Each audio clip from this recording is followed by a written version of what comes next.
All right, we are back, and I actually have the stream title and category live. And Miles is correct. The VOD does not go up tomorrow. The Mirror of Fate VOD went up today. I forgot about that. I put 2 of them up in the same day because one was so short. The name of the VOD is This Title Is Too Long, because when I tried to fit like a stream title and then the title of the game into the YouTube title system, it went over the character limit. Guys, I'm terrified. I'm terrified. Please help. And also because the full title of Mirror of Fate has 2 colons in it. Because it's got 2 subtitles. It's got a subtitle for its subtitle. But yeah, JKR, Red, you gotta help me. Lulu is hearing my cough and she's like, oh, just wait till I get paid. I'm gonna get the heavy-ass NyQuil just to knock that cough out. And I'm like, oh no. She's like singing, she's talking in a sing-song voice and giggling maniacally as she's saying this. And I'm like, I'm in danger. I'm in danger. Damn it, you beat me to it. God damn it. Look, when Lulu was, when we did the D&D session of everyone going back from the, ghost ship, your character straight up, and I quote, took the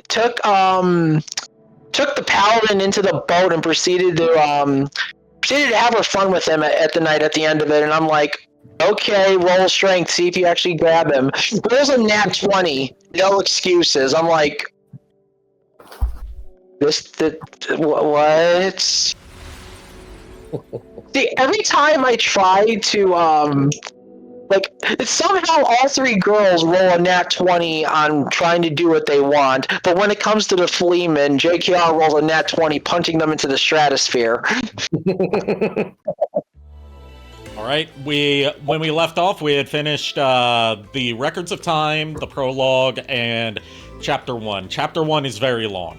We're getting into Chapter 2. Okay. And also because we didn't spend too much time on Bayonetta 2, because we did like half a stream of Bayonetta 1, finishing that off, and then started Bayonetta 2, so this is twice that we've finished a game early and then gone into Bayonetta 2. Fair. All right.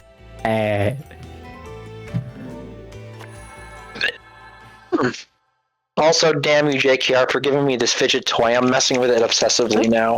Star Fox? Yes, official Star Fox costume. Also, our boy Luca got a new outfit. Looks like a rabbi. With those things there. Our paths cross once again.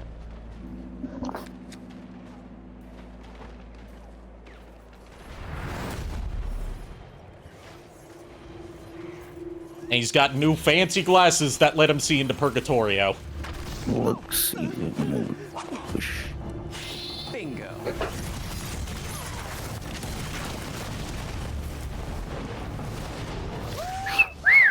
Again, I say, it's no surprise that he went on to voice Spider-Man.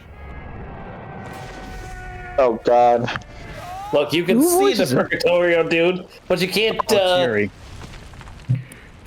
like, you can Luca, see it, but you can't touch it. Yeah, you can look, Luca, but don't touch. But seeing isn't the same as touching or feeling. That power is beyond your glasses. Once again, he's showing his knowledge of specific scents of perfume, being able to identify the floral patterns in them, as well as the lore tied to them. Will you quit calling me that? I'm not a pet or a cat. Oh wait, you said Luca. Not used to that. He's Yuri Lowenthal. Yep, that's Yuri I was Lowenthal. like, Spider-Man? I was like, what? And then I heard oh shit! I was like, oh, yep, that's him. Yeah, this is Yuri Lowenthal. I love the fact that he gets so offensive about being called a pet, only to realize she called him Luca, and then just gets disappointed. Like, I kind of wish she did. He also said where he got those glasses from. He made a trade with Rodan where he gave him some Shinsu sake in exchange for these magic glasses. Hell, that goes for anyone, right? Better be some damn good sake. Apparently, it's one of Rodon's favorites. If there's one thing I've learned in my line of work, it's when I found you, I found the story. What on earth are you on about this time? Don't act dumb. I'm gonna BRB. I'm gonna bring Widget upstairs. Okay. Take your time. There's one I level still in need to this find- game where I'm going to have to wear the Star Fox costume as part of a big secret. Okay. Why? But yeah, why? I'm not going to say why until we get to it. It's at the end of the game. Oh, okay. Okay. And this overseer is I still need to find a for humanity. good image of a Gardevoir cosplaying like Bayonetta doing a cool pose. The true creator, I'll see if I can help you find Just- one. god of the human realm. If you could find me a good one, sure. I will definitely use it as an image. From what my research has told me, that god used to live right here in Noatru. I have returned. Star back. Fox? Really? Yeah, there's an official Star Fox costume You in can- this game, in addition to the ones from Bayonetta 1. You can blame me for picking that one. Ari asked me, Okay. stream host asked me what one should we do. I'm like, just do Star Fox. The boy's got a new game. Let's get some representation in here. Fair enough. So that tail is attached by the belt and not a Yeah. other I heard entrance. about John. It's Yeah, it's definitely attached by the belt. You mean the tail? You mean it's not attached by the tailbone, Some squirrels get old. which is how the anatomy of that Sure, should be. that's what I was implying. I know saying- exactly what you were implying. I'm just being I'm just being friendly about it. Yeah. Got it. Liking to one of the locals. So he's your little tour guide. I think that rodent came from the same place. I'm sorry. Oh my god! She was keeping the flying squirrel, which is actually a mysterious magic boy named Loki who can transform into a flying squirrel, in her cleavage. Yes. Oh Yeah, I know. I was just making a joke. I was just making god! Red. When you said that, my mind instantly went to wait, what? And then I'm just like, god damn it! Well Loki. played, sir. Well played. Loki, or Yugi Moto, as the fandom tends to call him, because he is a mysterious. He's a mysterious boy who fights with Cards. magic cards and wears a gold pyramid on a chain around his neck. And plays with the hearts of the cards. Yes. Except And by that I mean- he throws cards at people as project. Water. She's a Look, witch. to be She's fair- a witch. It's mad. In the words of Joe Quesada, it's magic. I don't have to explain it.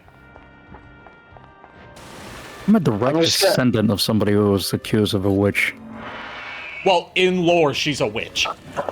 I know. I'm just. Specifically, the Same Umbra side. witches, which were like a magic Oh. clan that helped guide and steer humanity. I was going to say by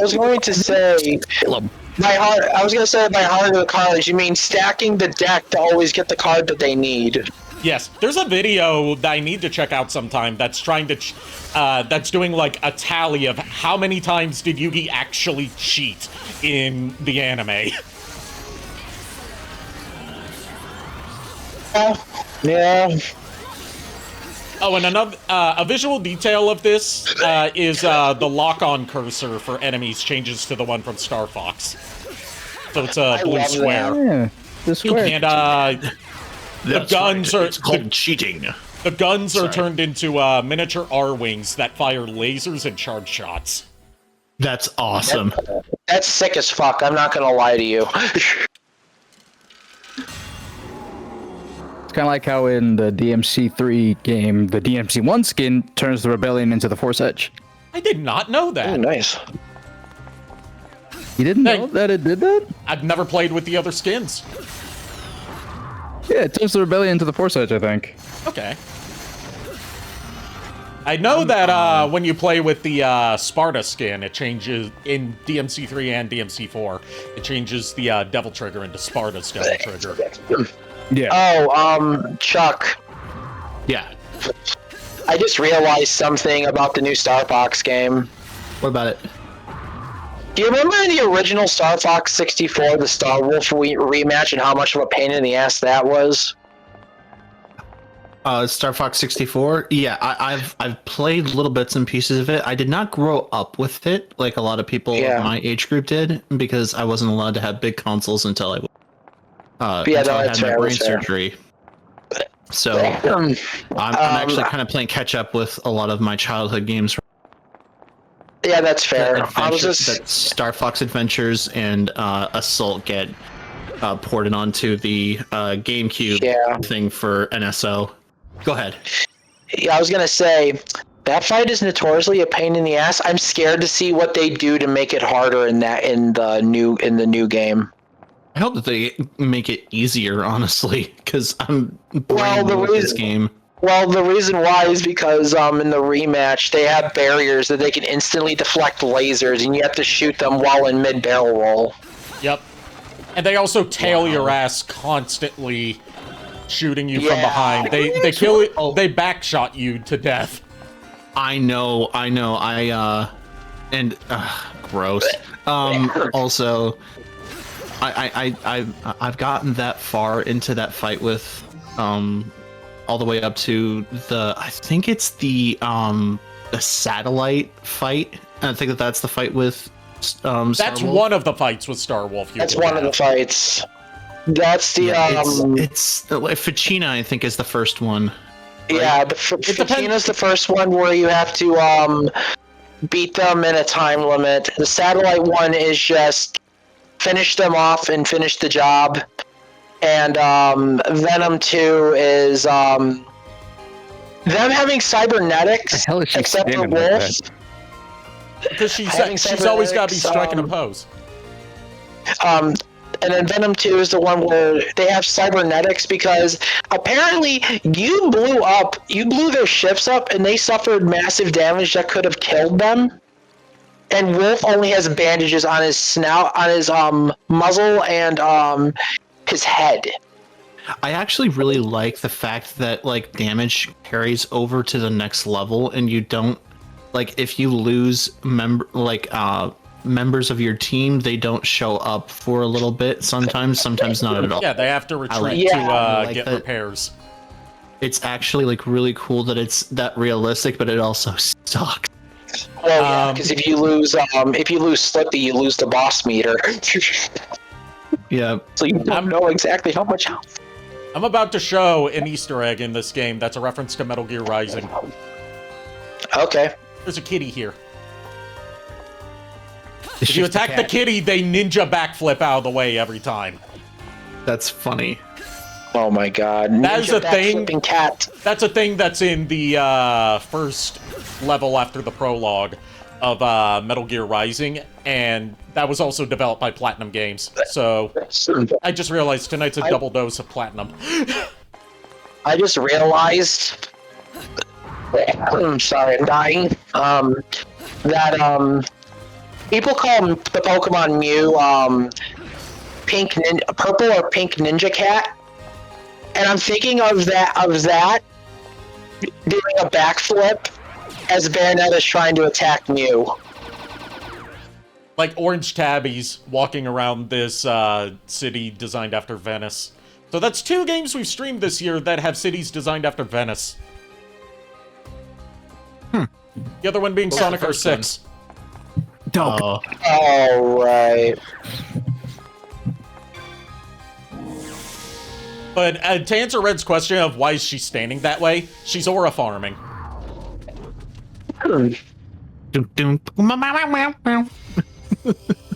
Alright, for this challenge, we can only use enemy weapons to damage them. We have to defeat them all within the time limit.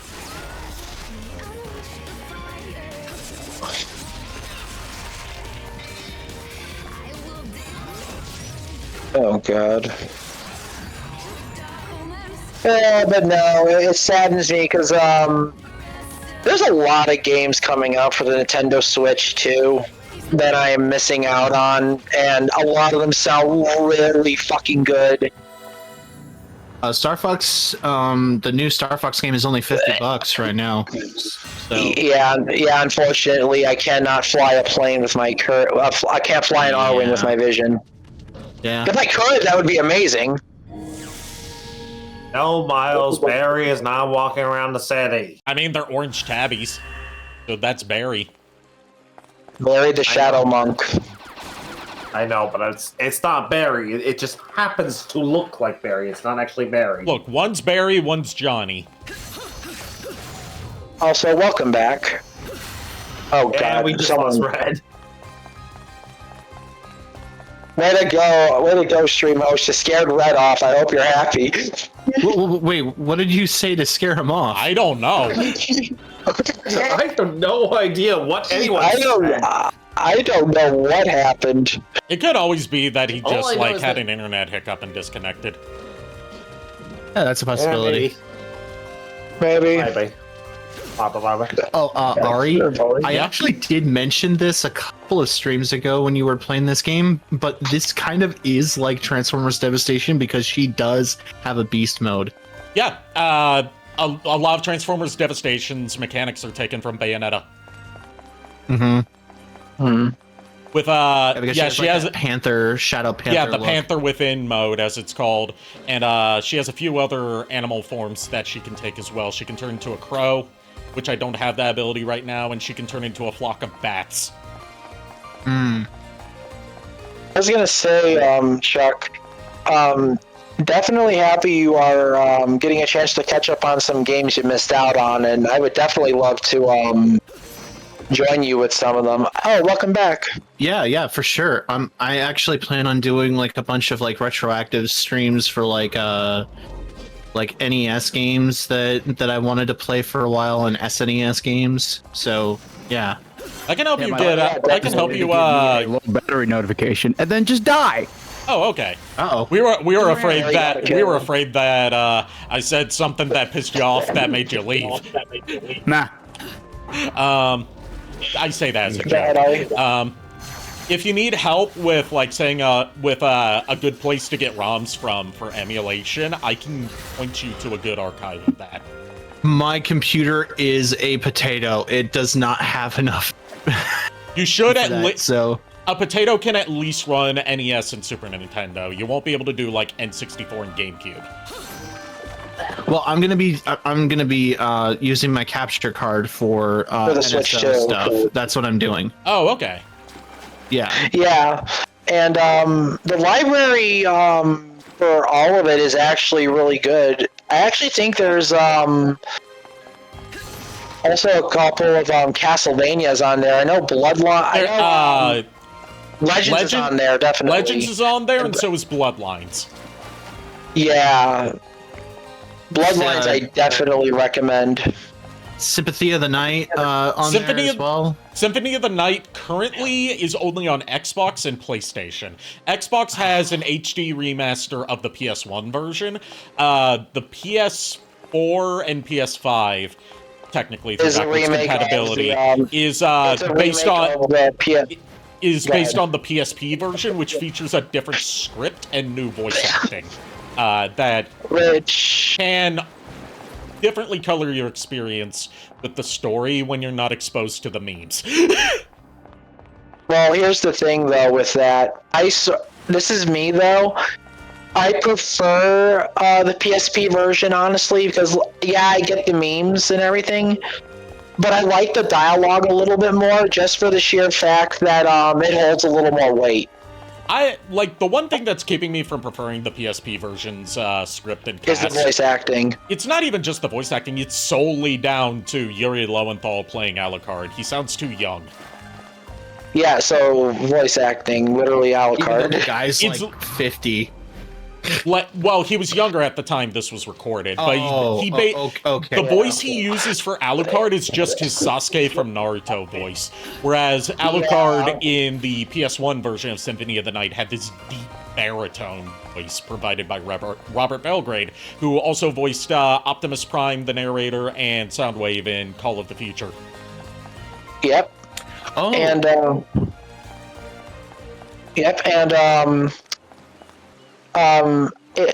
look, I love the dialogue in Symphony of the Night for PSP, but here's the thing, though.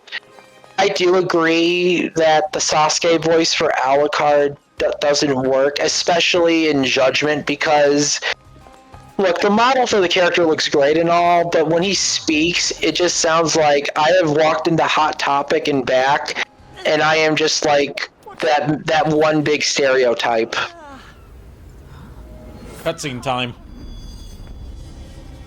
Something fucky's going on with Loki.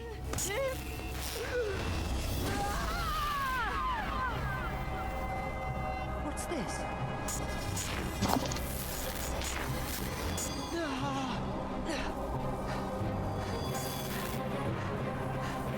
For Niko's context, there was a projection of another Loki in blue that came up in front of him, and he threw a card at it, and it disappeared. I'm assuming that one is from the heaven side of things.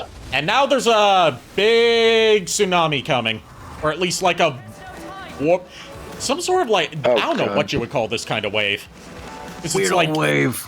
It's like a tidal wave, but it forms into a whirlpool now. I've never seen a witch. More like a cyclone. For that matter. Well, it's a whirlpool now. Also, I was gonna say, let me, my guess, with, I'll wait till he's finished. That's a big deal here. It seems. I mean, no. I got nothing else to say, love. The walk cycle's insane. Yep. Oh my god. And time keep, oh my god. What's that you're looking at?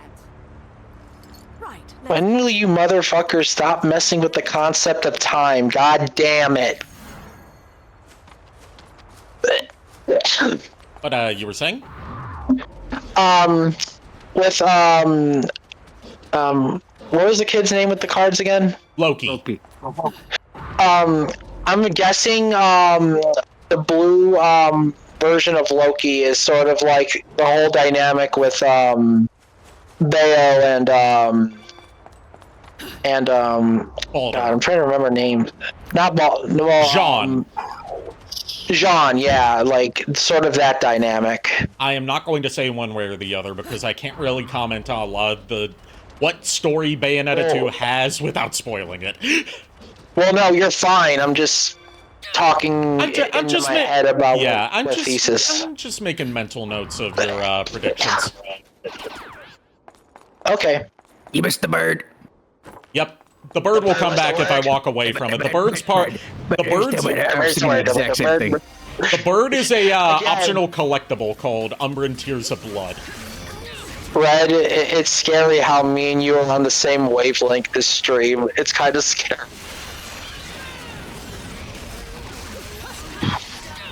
Why you're randomly craving mozzarella sticks? Because I'm eating some. Honestly, yeah. Unfortunately, I don't have any. But no, Chuck, there's definitely a lot of good NES games and SNES games. The Donkey Kong Country series, a lot of the Mario Brothers games, Zelda. Like, there's a lot of good ones.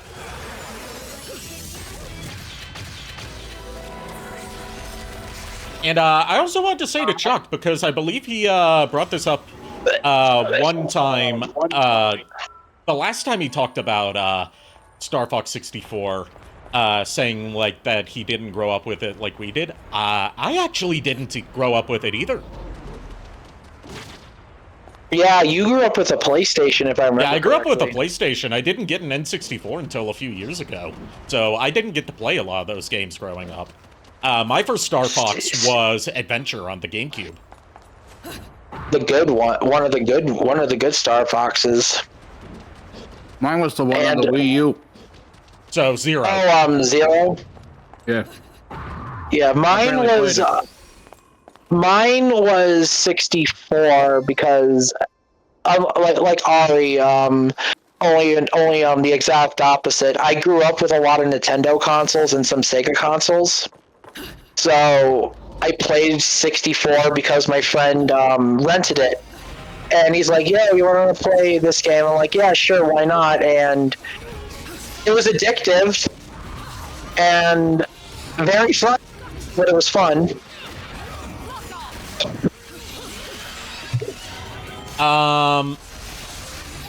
I was going to say, like, I'm thinking about what console I want to add either an original or like a high quality repro of to my collection. One of them is an NES, but I'm debating whether I want to get an actual NES or whether I want to get the retro USB AVS, which is a clone console with HDMI built in that perfectly replicates the NES hardware, is compatible with the entire library.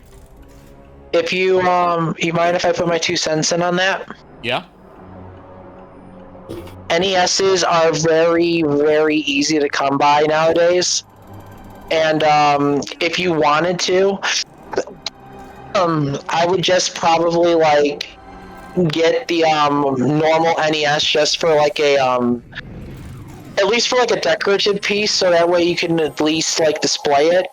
But then get the other one that you want for the performance, because here's the thing, I have 3 NESs, and like if you have a hard time getting a good one somewhere affordable, I could just give you one of mine. I don't care. I would appreciate that, because the thing is,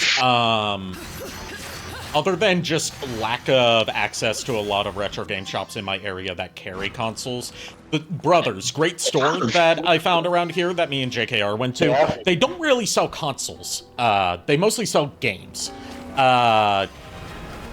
As far as their video game selection goes. I was lucky that I picked up an NES Classic from them.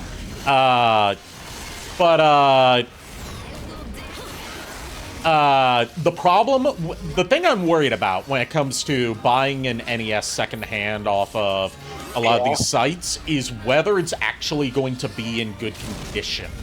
Because these things are, especially the, iconic toaster, like VCR styled, NES is prone to breaking down. Usually, with an NES, finding a pristine one is a pain in the ass, I will admit. The one that me and Lulu found, with the box, by the way, that we have, I was lucky to find that one in a good condition. But back when I had my vision, I learned how to deep clean and actually, like, restore an NES to pristine condition. Oh, no. Hold that thought. Have a good night, JKR, and thank you for posting that, because you reminded me that I have to put the trash cans out before tomorrow morning. Okay, well, have a good night, JKR. Yeah, he got off because he has to get up very early. Yeah. Okay, that's fair. Gotcha. That's fair. But meanwhile, my sleep schedule is dog shit. Same here. Well, mine too. Don't also, worry. I don't have to go to work until 4:30. Okay. Look, literally, But, I was still in bed when I got the call about the Devastation thing. I was like, "Oh shit!" You want to know? You want to know what my sleep schedule was like last week? What? There was a day where I forgot to go to sleep and forgot to take my nighttime meds, which are the ones that help me sleep and also include like my mood stabilizers and stuff like that. Yeah. I forgot to take all that and go to sleep until it was like 10:30 in the morning. And then I was just in and out because of the side effects of my mood stabilizers causing drowsiness. I was in and out of consciousness the entire day. Yeah, my sleep schedule, I usually try to go to sleep at around midnight or 1 o'clock, but I keep waking up in 2-hour intervals. Dude, I do the same. And then I end up, I end up sleeping from 12 o'clock all the way till, usually when 6 o'clock, usually when stream starts. And my sleep schedule sucks. It's gotten to the point where before when Lulu first moved in, or when we first started dating, she's like, "Oh, don't worry, we're gonna break your sleeping habit." And I'm like, "Wait, what?" And I keep telling her, "Yeah, you can keep trying." And she sort of succeeded. I'm still up, but not up as long as I want to be. Got a new weapon. Don't be complaining anymore. Kafka. It is a magic bow and arrow that fires arrows that are actually demonic dragonflies. I'm gonna say this right now. When you said Kafka, it reminded me of the name Kefka from Final Fantasy VI. I knew you were gonna say that. From Kaiju number 8. Because that's his name. His name's Kafka Hibino. Oh, from Kaiju number 8, yeah. Yeah. Yeah. I knew what you were talking about, Red. See, I thought he was. I thought I said the name. Kaiju number 8. I was gonna say. I thought it was. It got a little. Thought of, it got a little cut out when you were saying it. Alright. Yeah, I was gonna say, like, for a moment there, the name Kefka Palazzo came to mind from Final Fantasy VI. And time to scan these amiibo again for my dailies. All right, I'm pick one, or I'm just doing them in the order that I grabbed them out of the bag. First one is Callie. okay. And since Red was not here for this, in Bayonetta 2, when you scan the amiibo, there's different messages depending on what type of amiibo it is. Okay. And certain unlocks tied to them. I've got from Splatoon. Callie. I'm trying to remember if Callie is one of the Squid Sisters. She's the pink squid sister. Oh, yeah, Callie- and then she's got a sister named Mari. Yeah, Calamari. Yeah, Callie and Yeah. Marie. Callie and Marie. I like that. Because the song, because that song, the song that they sing is called Calamari Ink Nation. Calamari Which is a bop of it, Incantation. Incantation, yeah, which is a bop of a song. I love it. Yep. And here's the message from Rodon when you scan any Splatoon amiibo, and I'm hearing echo coming from Red's side. Something's happening. Hang on.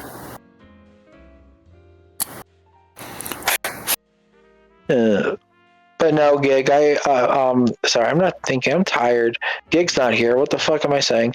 But no, Ari. Thank you for helping me trying to find a Bayonetta Gardevoir picture. You're welcome. But yeah, here's the message that Rodon gives us when we scan one of the Splatoon amiibos. Here's a present from the kids in Inkopolis, or are they squids? Whatever. Always wanted to check out their turf. They've got a fresh weaponsmith I want to talk shop with. Maybe grab myself an end zap. I laughed at the fucking calamari joke, and then my headset went to shit. Oh. But yes, this Calamari Incantation. I love this. I love this message because it references Incantation. Is that what you said, It's Niko? that's the name of the song, Calamari Incantation. I was about to say that was a good one. I appreciate it, but I am not as funny as you guys are. Don't worry. You are. No, you're plenty funny, dude. You're funny. Thank Everyone's you. funny in different ways. It's just like, Yeah, I'm funny looking. I'm fucking funny looking. oh, that's me, man. I like have yet to judge that by seeing you.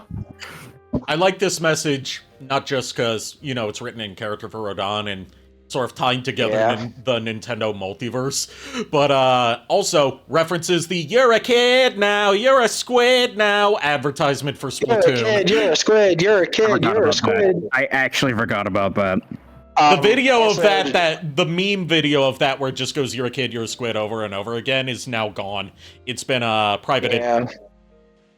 Really? I was gonna, but yeah, Chuck. I was gonna say, if you want to see what I really look like, Lulu has a picture of me and my cosplay from Yeah, but ASEN. it's on she can send you. Facebook, so you'll have to ask her for it to send it to you. Oh no, she has a separate.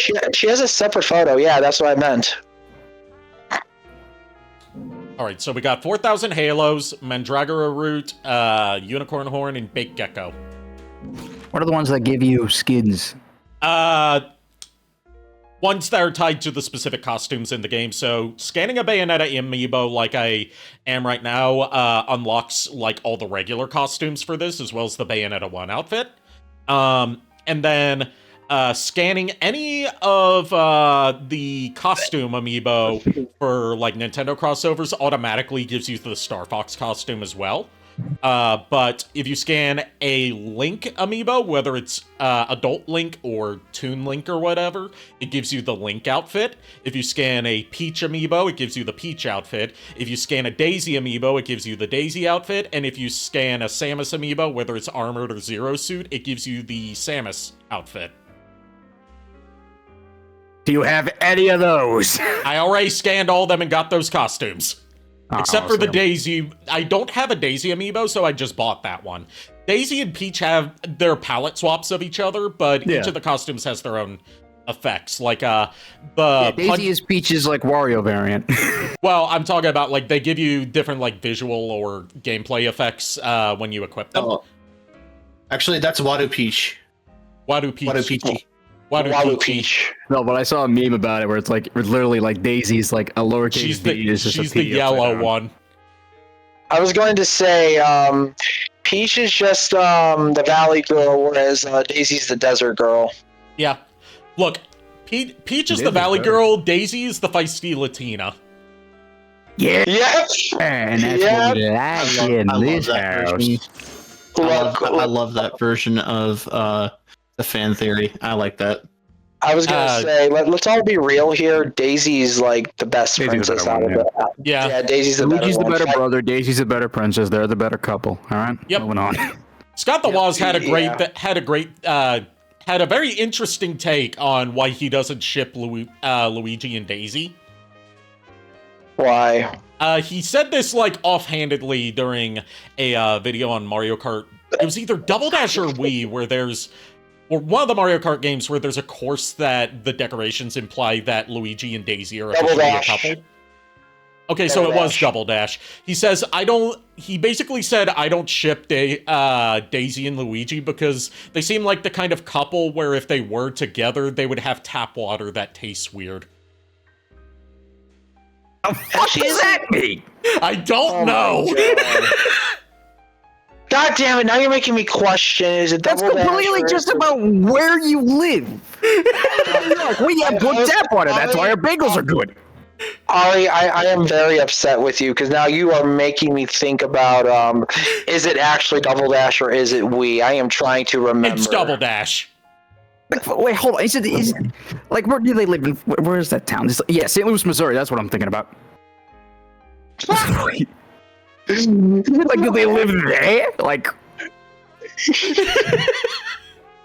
what the fuck? I'm baffled. This is confusing the shit out of me. It's confusing the shit out of you. Excuse you. It's confusing the shit out of me right now. I'm just like, what? I'm trying to think, wait, is it Double Dash or is it Wii? Ari confirms that, then the tap water thing happened, and my brain was just like, yeah, no, fuck this. I ain't trying anymore. What tap water? Why tap water? That's completely just based around where you live. Like, I love it that you're going full New Yorker on this. Because it is! I'm just so confused about this. I just love how, like, all three, Ari, and Red over here are like losing our minds, and Chuck is just sitting here, just like hearing all three of us losing our shit. He's just got a bag. He's just got a bag of popcorn, and he's just sitting in like a cuck chair and eating. Yeah, exactly. I sure am. Yeah, exactly. Here's the message from scanning the Bayonetta amiibo. Hey, Bayonetta, looks like you got yourself some fan mail. Yeah, business is damn good thanks to you. Folks keep dropping by, hoping to see you back in action. Ready to give the people what they want? And we got 8,000 halos, a bloody rose lollipop, a mandragora root, and a unicorn horn. Next one is Zero Suit Samus, which has my favorite message out of them. There's also, like, generic messages if they're from a certain series of amiibo that doesn't have a specific message for. Like, if you scan any of the Super Smash Bros. Amiibo that's not tied to a costume, there'll be a message referencing Super Smash Bros., which confirms, at least in the Bayonetta universe, that Super Smash Bros. Is Fight Club. I'm still on the tap water thing. I'm sorry, man. I'm just like, why that specifically? You could have done anything other food-wise. Why tap water? Ari, you could have said anything else, and then it wasn't even him. I'm not even mad at him. I'm mad at the guy who said it. No, I'm just saying. Ollie brought it up. What Scott the Was said. You're going off the handle. I'm just kidding. Yeah, it was Scott the Was. Oh my god. Lulu sent a message saying, Niko, can you please refill my cup with ice water, please? Okay, honey, I will go get you your ice water. I will be right back. I'm gonna go get Lulu some fresh water. Don't worry, Red, it's not tap water. I was about to make a joke, goddammit. All right, next up, scanning the Zero Suit Samus amiibo. Hey, got something here from the toughest bounty hunter in the galaxy. You know I love a badass with a big heart, or was it the other way around? Might have to whip something up for her someday. Got big other things that I like. I'm sorry. Badass with a big heart or other way around. Get it?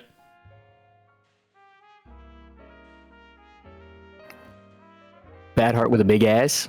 Yes. Okay, that... What? It's confirming that Rodon is an ass man. I mean, she does have a nice one, I can't deny that. Yep.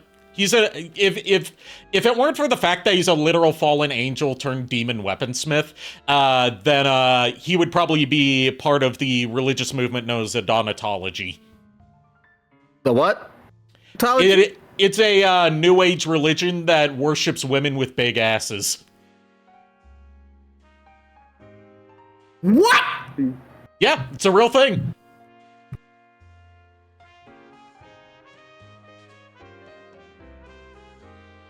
Okay, whatever. I'm just. I think he's short-circuited. No, because I also just thought of, like, we have two franchises where the secondary protagonist likes feisty Latinas. Well, one is Sonic the Hedgehog. Yeah, one's Shadow, the other's Luigi. Yep. I see. That's a weird-ass fucking timing. With the That was Lulu. Yep, that makes sense. That makes sense. Hi, Lulu.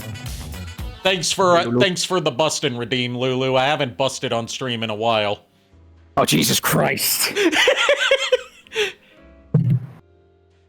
That makes me feel good. Oh my gosh. All right, next one is Toon Link. Looks like this package is from, hey, Hyrule, and a soul in hell that don't know that name. A lot of history, a lot of legends. Whatever this is has gotta be special. Better keep it a secret to everybody. So Hyrule exists in this world. Yes. How? I mean, Bayonetta 3 confirms that there's a multiverse. So then hell connects all the universes? The way that Bayonetta's world is set up is that there's a trinity of realities that intersect with each other. There's Paradiso, which is basically heaven, but it's not like, you know, a plane of existence that you ascend to after dying necessarily. It is like the realm of pure light. Then there's Inferno, which is hell, which is the realm of pure darkness, but is also a location that you can go to if you die. They don't go too much into the lore of heaven and hell unless you read the lore books you collect in-game about them. And there's the human world, which is the world of chaos. And within the world of chaos, there exists multiple separate realities stacked on top of each other that are just variants of the human world. Whereas heaven and hell are a constant throughout all of them.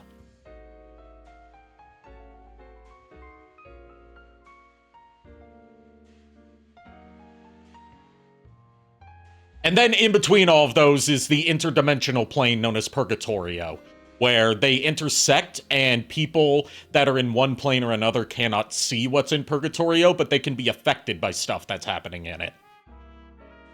Okay, that's very confusing. Does They did guy exist in one of these realities? Because the same guy? They did. I'm just going to say this about the whole multiverse thing in Bayonetta 3, because that one's the multiverse game. They did not put much thought into it. That makes sense. That's most of them. It's less like a Marvel alternate reality thing where they're like, interesting concepts of different realities, and more like, spoilers. It's like, oh, this is the reality where Japanese culture is the dominant culture of the world, or this is the world where everything's themed around ancient China. Sure. That's all it is. Or the world where funny mustache man won. They do not do that one, thankfully. Thank Christ. Thank Christ. I mean, in like DC is what I mean. Yeah, DC has done that. Oh yeah, but and Marvel. Yeah, in Bayonetta, it's for each of them. It's only just one universe out of the infinite, which it's a little comforting. Thank the Lord. Yes. There, the same message that was for the regular Link amiibo from the Smash series. I'll do Mega Man next for which is because he's the one I grabbed, and then the last one I have is Peach. Mega Man's going to give us the Smash Brothers message.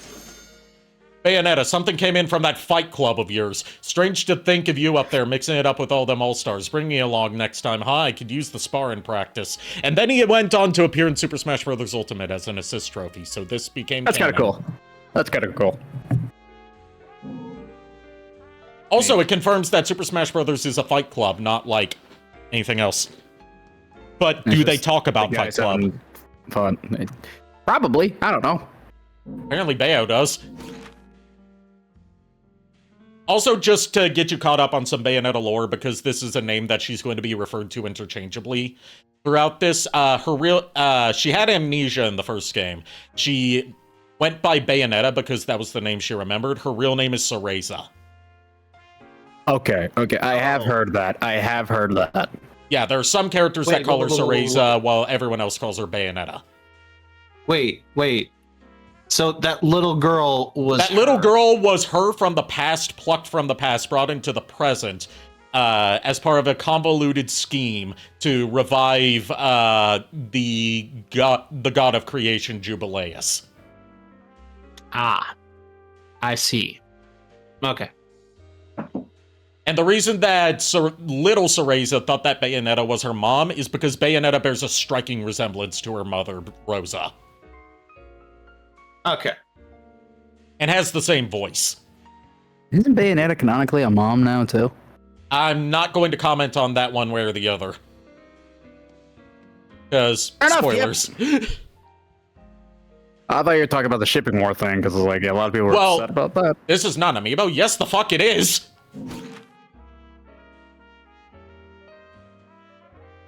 So what's not an amiibo? I scanned the Peach amiibo and it said, this is not an amiibo. I'm like, yes, the fuck it is. I bought this when it was new. It's in my hand. Okay, so I guess Peach just doesn't want to scan. So there's a Peach outfit? Yes. There is. Can we see them? There we go. Special delivery from the Mushroom Kingdom. Even with all the golf, tennis, and go-karting, these folks remember their manners. Got some tea I picked up in Kyoto. I wouldn't mind splitting with them. That happens when you scan any Mario series amiibo. Oh yeah, I forgot. All of the Mario games are technically canon with one another. Yep. Yeah, it's because, according to Shigeru Miyamoto's official stance on it, the Mario characters are actors that appear in a series of stories, and therefore, there's not necessarily a long line of lore with events from the past affecting the events in the future or shaping future events or anything like that. It's just more so they are malleable characters that you see throughout a series of self-contained stories. It's fun. That's fun. Yeah, that is. Like Looney Tunes. Looking at the Mario universe. It probably is also the best way to explain them, to have them they're all canon. How? They're all actors. Okay. Basically it's like classic Looney Tunes where they are the same characters filling the same roles in various stories that they may contradict each other in lore and stuff, but they're still the same characters that you know and love. Yeah. Also, I have returned from giving Lulu her water, and she is very happy. Also, she says hello to you, Red, Chuck, and of course, Ari. Hi, Lulu. Hello. And she redeemed a bustin' while you were gone. Yeah, I figure. And you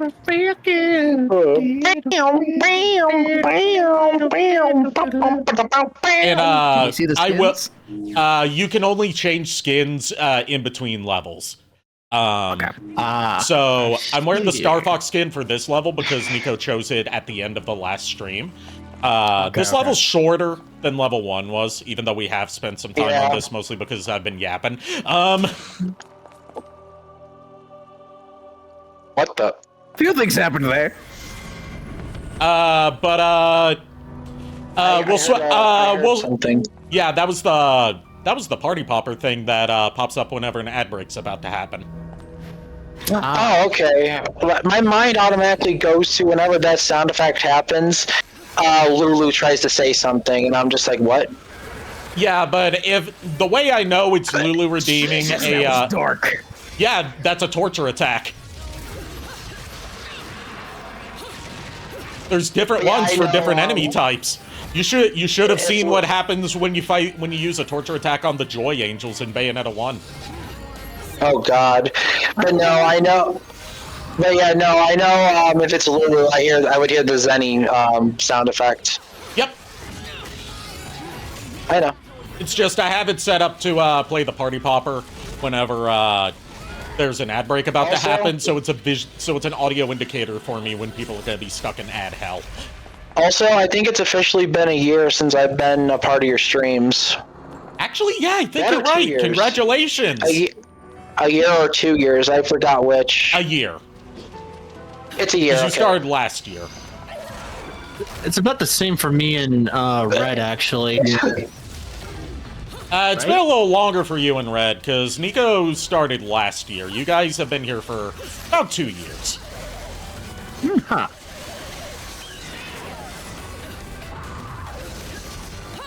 Time flies. Yep.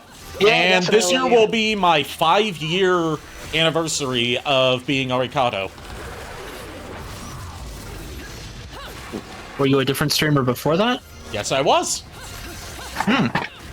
That's why if you hear me discussing stuff that happened before I debuted as Arikado, I refer to it as, like, the pre-Arikado days. Because I had a presence on the internet before becoming Arikado, and I threw away that old brand and started a brand new Twitch account rather than just rebrand my old account, because I felt like starting from scratch. After stream, is it okay if I ask for details? Like Yeah, after stream, I'm not private about actually it. I can about to share ask it the on same. stream. But you were saying, Niko? I was going to say, I think it was when you were Arikado that me, you, and Lulu played Mario Party. Yes, it was. I am just trying to make sure. My previous identity, I went by Haseo. Haseo? Yes, after the main character from .hack GU. Because that was why I named my YouTube account when I originally created it back in, like, 2008. I still haven't even changed my YouTube channel name. The only thing is I don't upload anything on there. Yeah, My old Haseo era videos are still on what's now my VOD channel. They're just unlisted. Which means they're viewable, you just need the link to them to watch them. I did reviews on there, and decided to rebrand because I just wanted to try out the VTuber thing and build up a new persona that I could have fun with. Yeah, I'm hoping to do the same. I'm hoping to do the same thing with my chance at being a VTuber. And thanks to you, Ari and JKR, I think I'm gonna settle on a God of War wearing a paladin outfit. Okay. I think that's what is going to happen because you guys gave me the idea. I was only hoping for one or the other, and then this happened. So thank you for that. Okay, no los dos. A single combo. Yeah, you have to defeat all the enemies in a single combo. Like you have to keep hitting them. You can't. No breaks. Gotta go. Yeah, the way they count combos in this is similar to Devil May Cry, where it's not like necessarily every single attack has to hit. It's more so like before the combo meter resets. Got it. I was gonna say basically, Killer. It's not like an Instinct Arkham Ultra thing. combo. It's not like with Ultra combos and Killer Instinct. Yeah. Or Arkham games where it just counts every hit. Yeah. And it stops counting when you get hit or it misses after a certain amount of time. Yeah, getting hit can break it. Yeah. Oh, there's the Star Fox sound effect. Yep, they have different here, Nintendo right sound effects and Where's visuals the ring? depending on what costume you're wearing. Yeah, Zelda has Link to the Past sound effects. The Mario ones have Mario All-Star sound effects. Metroid, I think, has Super Metroid sound effects. Yeah, it's Super Metroid sound effects, and there's some visual differences with them too. When you equip the Link costume, the swords become the Master Sword. That's cool. When you equip the Samus costume, your guns turn into the arm cannon, and your Panther Within move turns into the Morph Ball. And you can raise and lower the visor with the D-pad. Kind of like a Devil May Cry 5, where Nero has the Buster arm. I forgot what it's called. The Mega Buster. Mega Buster. Thank you. Yeah, I'm actually and kind of surprised that the Panther mode doesn't turn into a Landmaster. That would have been cool. That'd be a whole different model. That would be a very different model. There is another difference that's tied to the Star Fox costume, which is for the final level in the game. And even if you're not present to commentate on that, it would be awesome if you could at least see it, because it's a big love letter to Star Fox. Yeah, I will say this though. I do love how in Star Fox Zero they say this game is in memory of our fallen wingman, and they're mentioning Sato Iwata. Yeah, Satoru Iwata. Have a good night, Miss Mandolin. I will say the Platinum's work that they did on this in relation to the Star Fox stuff is what got them the job making Star Fox Zero. Hang on. she walks cross-legged. Oh yeah, like she was standing cross-legged. Done by Platinum. Yep. And I forgot about that. Yeah. I'm planning on picking that up pretty soon to play on my Wii U. Oh, now can we see the skins? Yeah. I kind of want to give it a try, even though I've heard really bad things about it. I kind of still want to give it a try.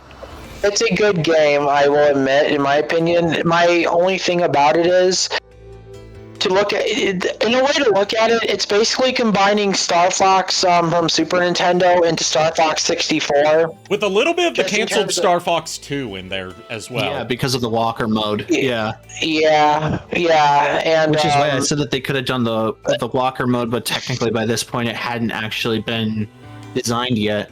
Yeah. But the thing that makes people dislike it so much is that it has a very weird control scheme that forces you to look back and forth between the TV and the Wii U gamepad.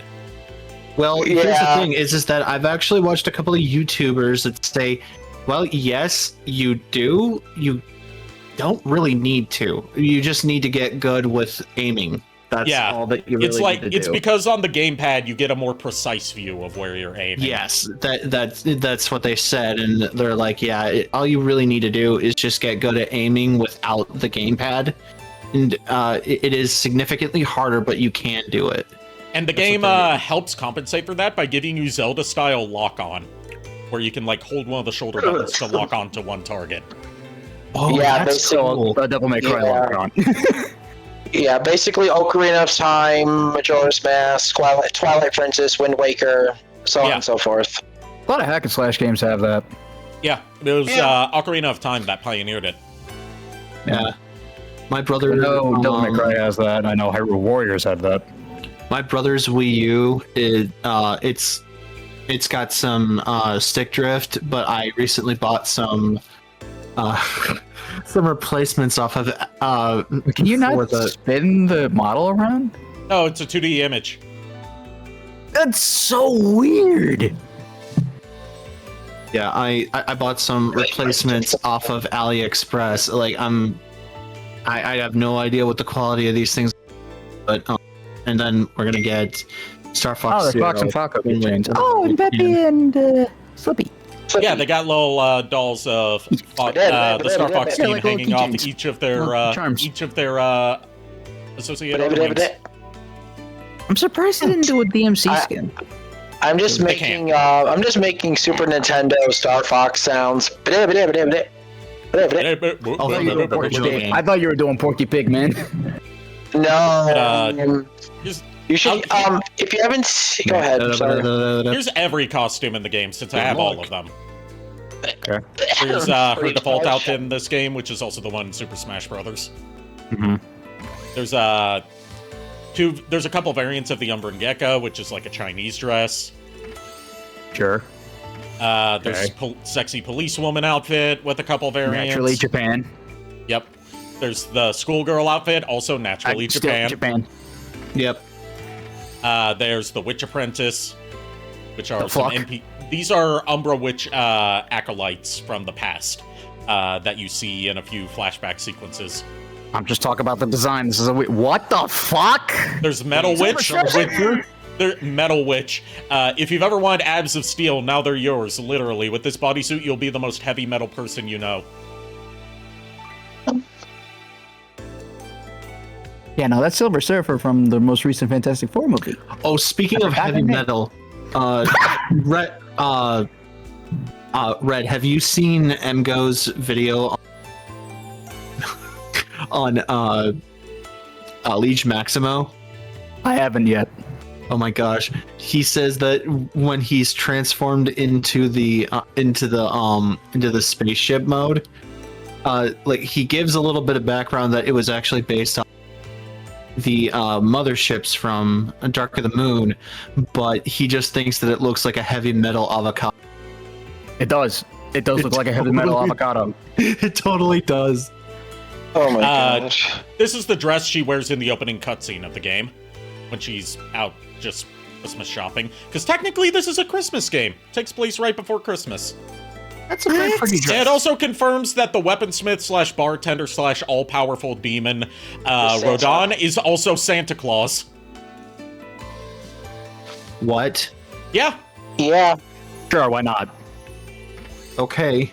In American Dad, Santa Claus is a vindictive, crazy. There's the Peach outfit. Holy wow! That's the Peach outfit. I did not expect that. I never thought that I'd see the day that's Princess Peach's outfit.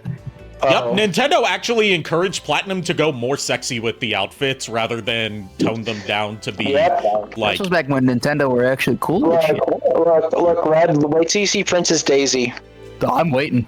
I don't have the Daisy outfit, so I can't show that. It's a recolor of the Peach outfit, but it's Daisy, so it inherently makes it better. Okay. What the effect that this does, other than giving you Mario sound effects and looking sexy, is when you see those like fists and kicks come out of portals as like finishing moves, as like combo finishers that Bayonetta does, they are Bowser's fists and kicks. Oh wow. Found it. Yep, that's hot. That's pretty cool. Same thing with the Daisy outfit. I've already said what the others do. There's the Link outfit. This one in particular, the undershirt was originally buttoned up, and one of the Nintendo higher-ups saw it and said, actually keep it unbuttoned, because Bayonetta would not be the type to dress conservatively. Nope. Like, that actually doesn't look bad. Platinum was, like, afraid that they would have to adhere to style guides perfectly for the Nintendo outfits, whereas Nintendo was like, no, go sexy with them. Bayonetta would be the type to flaunt. I've heard when making games, Marvel have told people, like, for Spider-Man, no, make his ass bigger. Because, like, Peter Parker, no, he canonically has a nice ass. Oh my God. Also, it's a thing with Platinum games that one of the people that worked on another Platinum game that came out for the Switch, Astral Chain, has said that in every Platinum Games action game, they try to have at least one character with a big ass. It started with Bayonetta, and then like in Astral Chain. That's what I'm wondering. In Astral Chain, it was right. it was the lady at the police station whose name I can't remember because I don't remember about Astral Chain. In Metal Gear Rising, it was Raiden.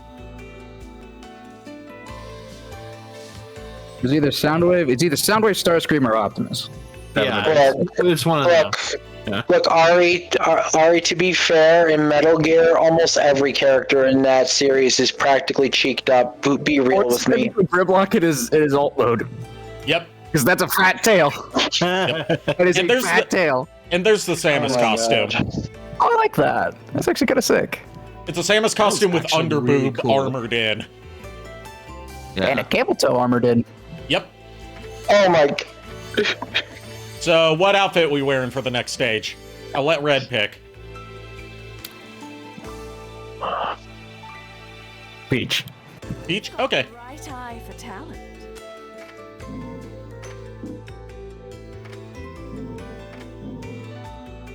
Now, the punches and kicks that I mentioned are only with the default weapons, which I have equipped to her feet right now. You can equip 2 weapons at once, but one to the hands and one to the feet. Some weapons can only be equipped to hands or feet. Like, we can't equip the bow and arrow to her feet, but we can equip those pistols that she starts with. I still say, since Bayonetta was also done by Sega, like, still missed opportunity for her to get a Rouge the Bat outfit. Yeah, there's been no opportunity. There's been no Sega costumes in the Bayonetta series, but they do name drop at least one classic Sega character in each game. In Bayonetta 1, it opens with a funeral for Eggman the Destroyer. Oh my god. And in this game, the plane that Enzo flies, and yes, Enzo from Devil May Cry is a character in Bayonetta. So they're canon at the same time. Yes. Okay. And you actually get to see him in this. So Sparta's canon in this. Also, there's a running gag where, like, the first weapon that she gets in the tutorial section of every game is ebony and ivory, and they always break because they're cheap toys. Oh god. Excuse me? Ebony and Ivory? Cheap toys? Yeah, they always break because Bayonetta's too powerful for them to withstand her magic. Call all the bullshit on that. Look, that still does not, look, if they're able to name drop Sega characters as references, they still could have done a Rouge the Bat, or at least, like, some form of Sonic representation, like Blazer Rouge. Something. But, like I was saying, the plane that Enzo flies Bayonetta to this place, like in the opening of Stage 1, is that is owned by Alex the Kid. Alex Kidd. The former the mascot of Sega before they created Sonic. Hey, give me a minute. This crazy I just fucking listen to this. on the chicken. All right. He's playing this crazy game and he's got to sprinkle some magic powder on a chicken. Oh god. Legend of Zelda. I don't get it. Legend of Zelda. Ah. There's a thing in A Link to the Past where you have to sprinkle magic powder on a chicken in order to get something. I just realized another costume that would have worked for Bayo. So you know how with the swords, Link has the Master Sword for Bayo? Yeah. For Amy Rose, instead of the swords being whatever, it becomes the Pico Hammer. Pico Hammer, yes. Hammer. And it has, like, the heart trail or whatever it has every time she uses it, like in Sonic Advance. Hell yeah.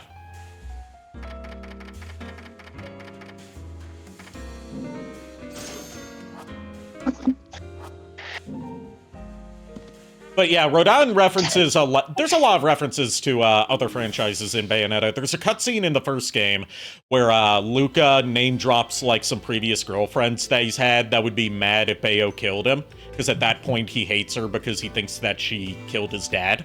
And the names of the past girlfriends are Trish, Claire,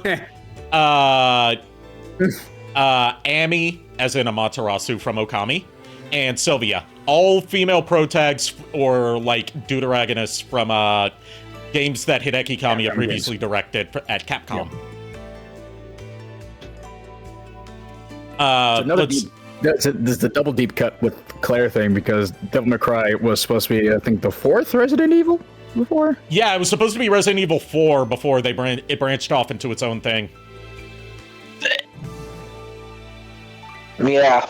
Also, Luca's last name is Redgrave. His father's name is Antonio Redgrave, or Tony Redgrave.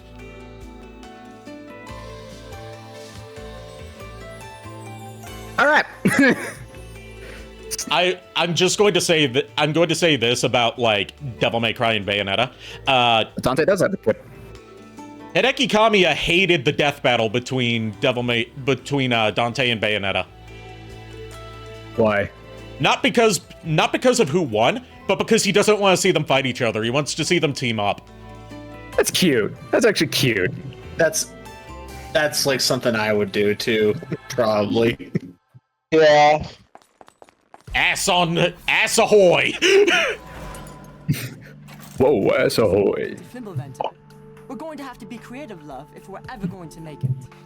So Bayonetta's best friend and like fellow survivor of the Umber Witches, Jean, was killed in the first level, and she's on rush to get to the gates to the entrance to hell so she can save her soul before it's assimilated into hell forever.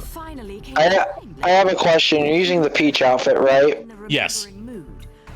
It makes sense. It makes sense that she has great cake then. Yep.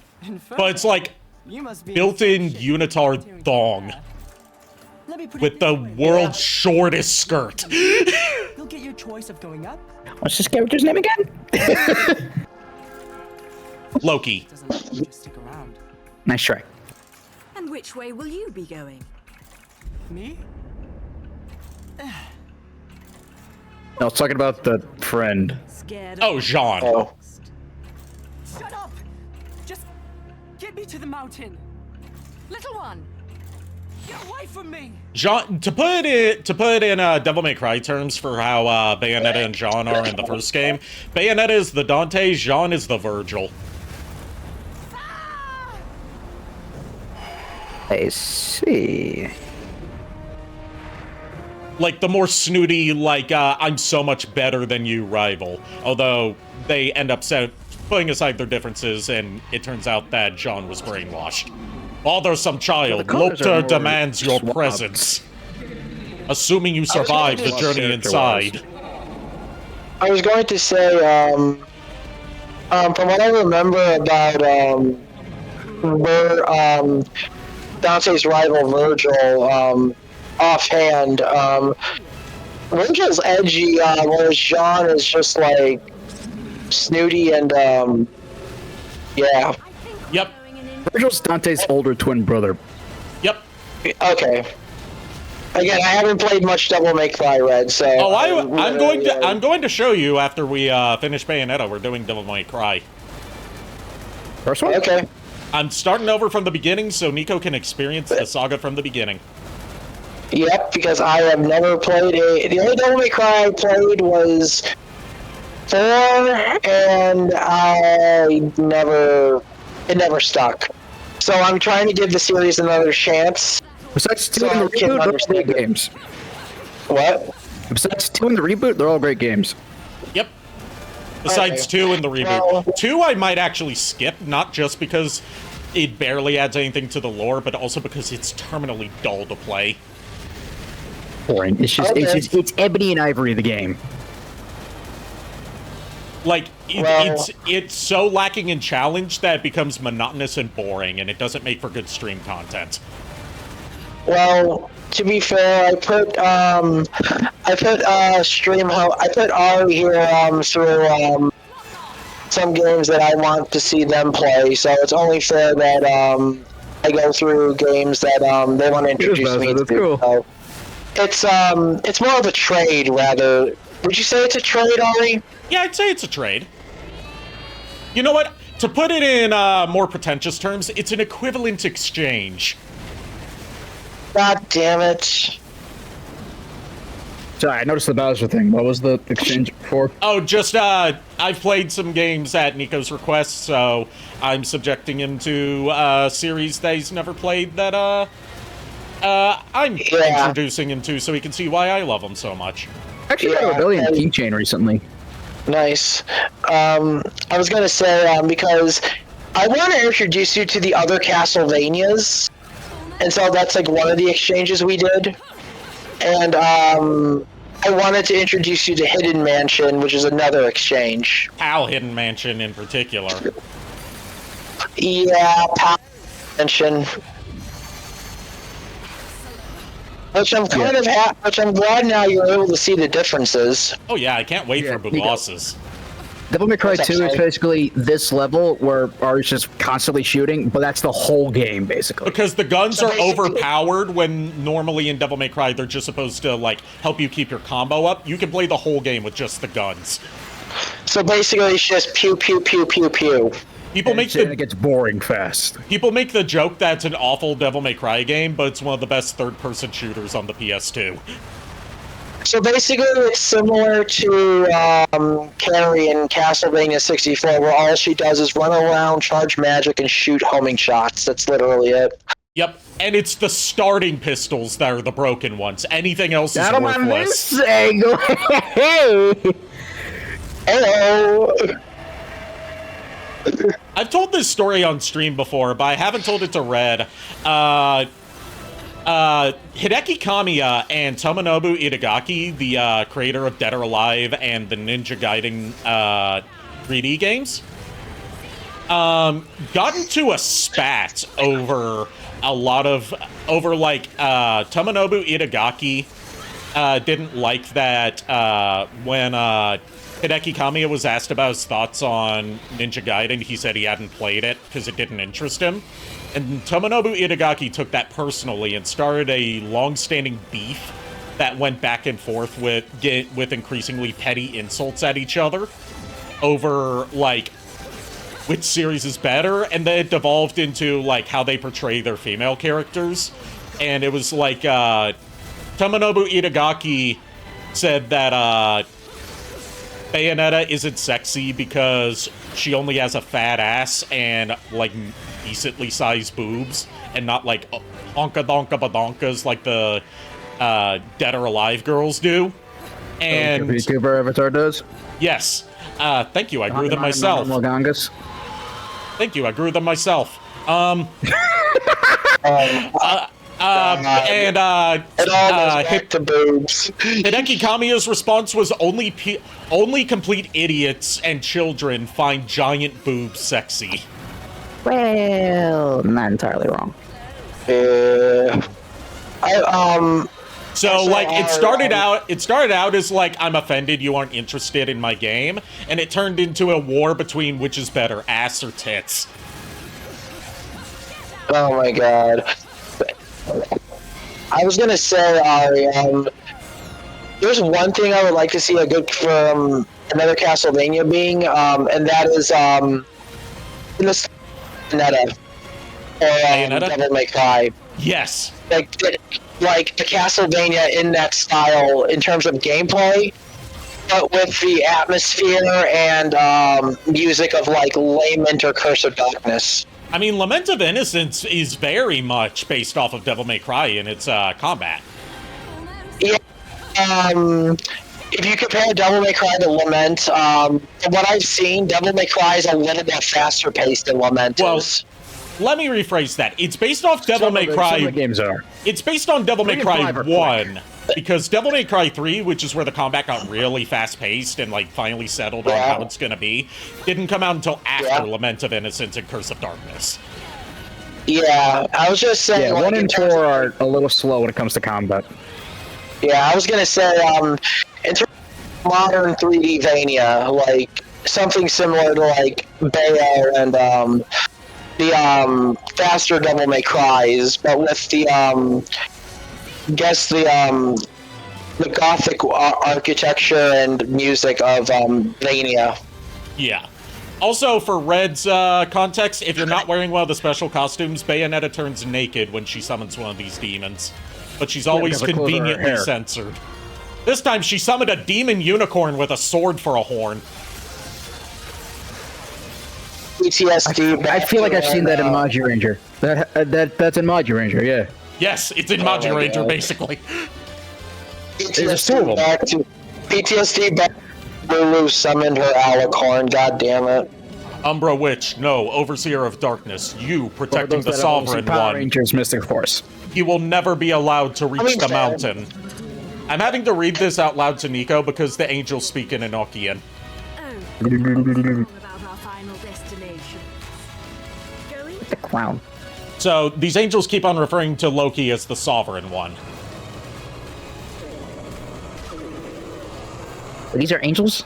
These are angels, yeah.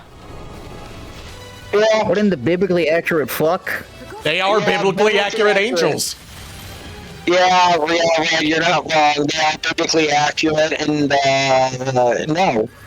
The way that angels are portrayed in Bayonetta is not like necessarily messengers of God, because this doesn't get into Christian mythology. It's doing its own thing. Okay. It's like, it's the whole thing of like, the forces of light and the forces of darkness are not inherently good. They're both like they both have their own end goals and see mankind as their playthings and tools to act out their will. I don't know if you know that. Like my new haircut. Oh yeah, I am. Oh my gosh. I didn't notice that. Sorry about that. I would have pointed out earlier. You okay, Chuck? Yeah, no, I'm fine. I was sanding something down and it was squeaking really loud, so I didn't want it to. Oh, I appreciate that. Just let us know when you're going to be doing that, so we know. I'm always doing something while we're streaming. Well, I mean, let us know when you're going to mute yourself. Yeah, I'll let you know next time. Sorry about that. You want to swap outfits for the next stage, or do we carry on with the Peach outfit? Let's. Do you mind if I pick the next one? Yeah, go ahead. Let's do Samus. Okay, we'll do the Samus one.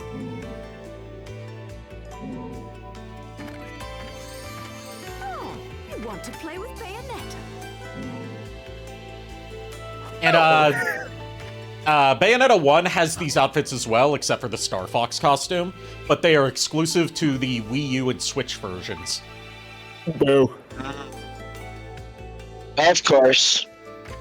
Best way to play Bayonetta is basically the Switch versions. Bayonetta 1 is on like everything, because that is the only one that Nintendo did not co-fund and publish. Whereas Bayonetta 1, Platinum is free to remaster and port as many times as they want. Bayonetta 2, 3, and Cereza and the Lost Demon, which is the latest game in the series, are Nintendo exclusives because they were funded and published by Nintendo. Well, Devil May Cry is super easy to get. I thought that came out like right after 3, like within a week of it. Not within a week. There's a level that teases it that came out that was unlocked for all players a week after Bayonetta 3 came out. But Cereza and the Lost Demon came out the year after Bayonetta 3. Okay. In comparison to Devil May Cry 3, it's so easy to get. Yep, it's on everything. Devil May Cry is on everything, and it's so easy to get. It's like Resident Evil 4. It's on everything except the original Xbox. Oh, God. Devil May Cry is on everything. And I mean, like, everything. Like, every game is on everything. Except for Devil May Cry 5. It's 4 and 5 are not on Nintendo platforms yet. And DMC. That's a big... I think that's mainly because how realistic they made the graphics. I think it will be soon because the Switch 2 is able to handle more than the original Switch could. Yeah, it's just if and special edition's not on PC for Devil May Cry 5. But like if they do port it to Switch, it's probably just not going to have ray tracing is all, which is fine. I would love a remaster of fucking 3. That'd be so much fun. There's hints that we're getting a remake of 1. That would be fun too. And since Hideki Kamiya is now actively working with Capcom again, there's, not saying this is being rumored, I'm saying there's a chance that he could work on Devil May Cry again. That is a chance. I think they could convince him because he does still talk positively about that. Even though he had left Capcom on At this point, do I really need to explain how the damn shop works? Thanks, Rodon. Even though he left Capcom on not necessarily the best of terms, he always spoke highly of them, and one of the things that, going back to the discussions of, how to piss off Hideki Kamiya, if you ever tagged him in stuff about, Capcom bashing, he would go nuclear on you, saying, do not disrespect my former home.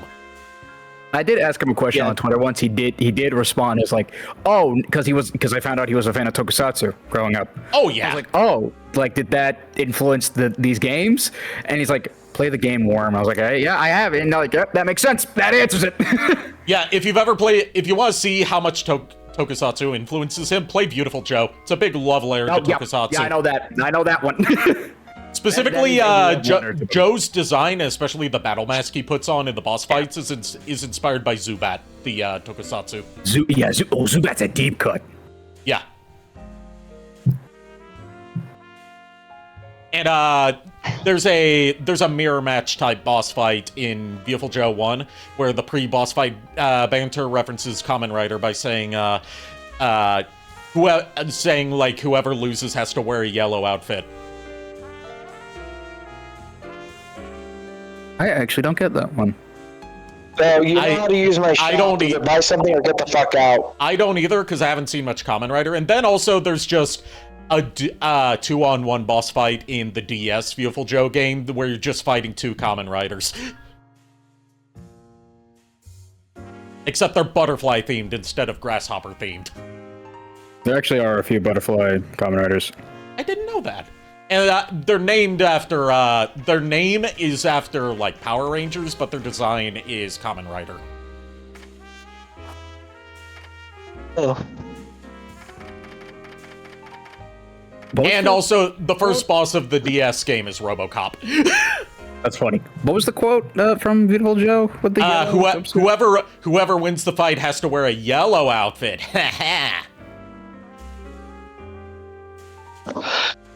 Apparently, it's a reference to one of the Kamen Rider series.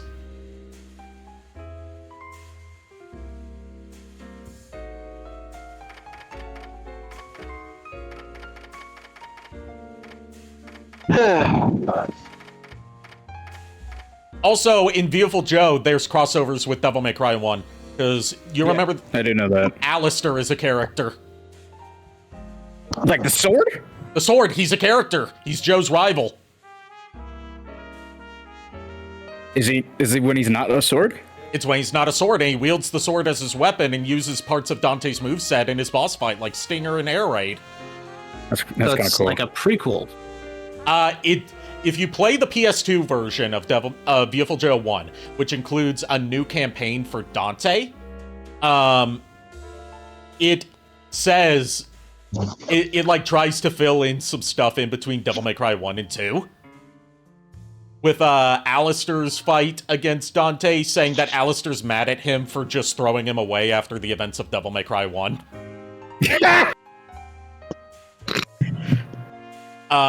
And the opening cutscene, which, the way they do the different character campaigns is they have the same cutscenes, they're all rigged and animated the same way with the models swapped out, but they play random bits of dialogue backwards and put new subtitles for it instead of recording new dialogue. And in Dante's campaign, he's trying to rescue Trish instead of, Joe trying to rescue his girlfriend Sylvia. In that one, well, first of all, in his non-superpowered outfit, he's wearing just, a Speedo. That's what it is. Yeah. And, I just figured out the connection. And, the original Kamen Rider, the good ones wear red scarves. The bad ones wear yellow scarves. Like the bad, duplicate riders. Okay.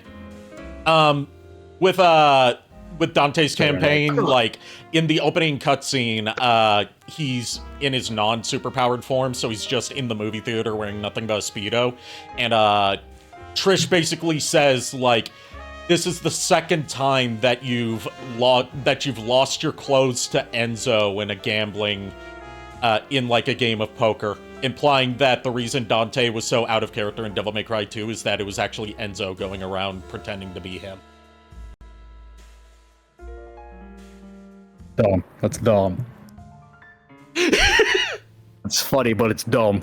Yeah, it's non-canon as hell, but, like, it's funny. And, the big villain... remake. The big villain of Beautiful Joe 1 in Dante's campaign is Mundus taking the form of the villain of Beautiful Joe for a rematch with Dante.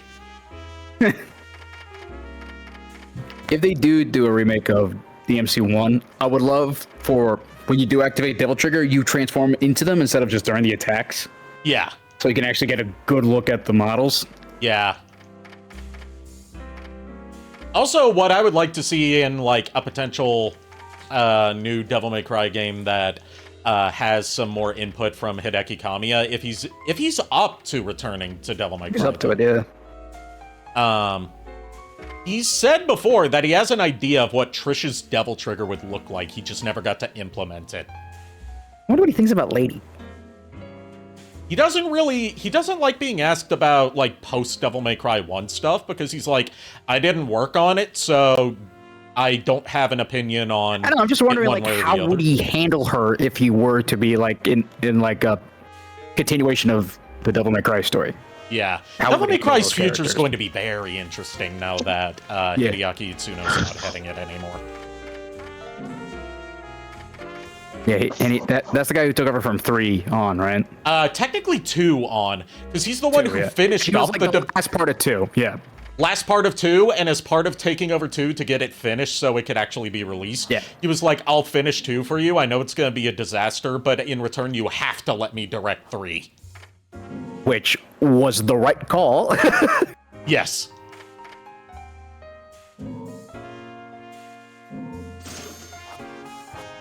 Yes, But I and also thus wonder, like, history was born. I also wonder, like, are they going to keep Ruben or are they going to replace him? I don't know, because Ruben's a very eccentric. Weird spot. Like, he's in a weird spot now. He's in a weird spot. He's not in bad terms with the people who work there. He's confirmed that. Yeah. But it's just like, Capcom has fired him from Ken. Well, with Ken, with Street Fighter 6 at least, he wasn't the only one who got replaced. I know, but it was still like... Yeah. Like, with Street Fighter 6, I could see that just being, like, change in direction that they wanted to go with for some of the character voices. Devil May Cry is more specifically that Ruben is cemented as Dante. He is Dante, basically. Like, he's his mocap and his voice. He is basically Dante. The only thing he isn't Dante is his face. Yeah. By face, I mean face model. He does the facial capture. Yep. Also, I heard a crash. Nice landing. Yeah, Loki crash landed on top of Luca. And when he saw Luca, he made a remark saying, "Oh, I remember you. You're that guy that's always staring at Bayonetta's tits."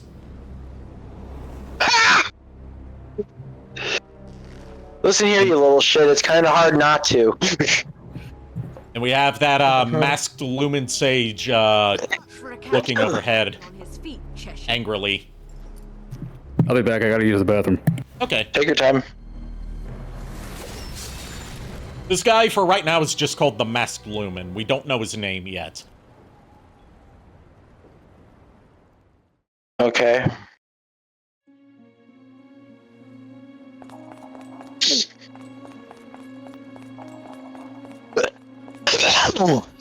Yeah, turned into a morph ball, and the way you jump is by laying bombs. Just like in any other Metroid. Do the bombs actually explode? Yes. Yeah, they do. Nice. I hear the sound effect. Yep. I don't know if they do damage, though. I've never tried that. I've beaten Metroid 1 for NES. I have never beaten any other Metroid after that.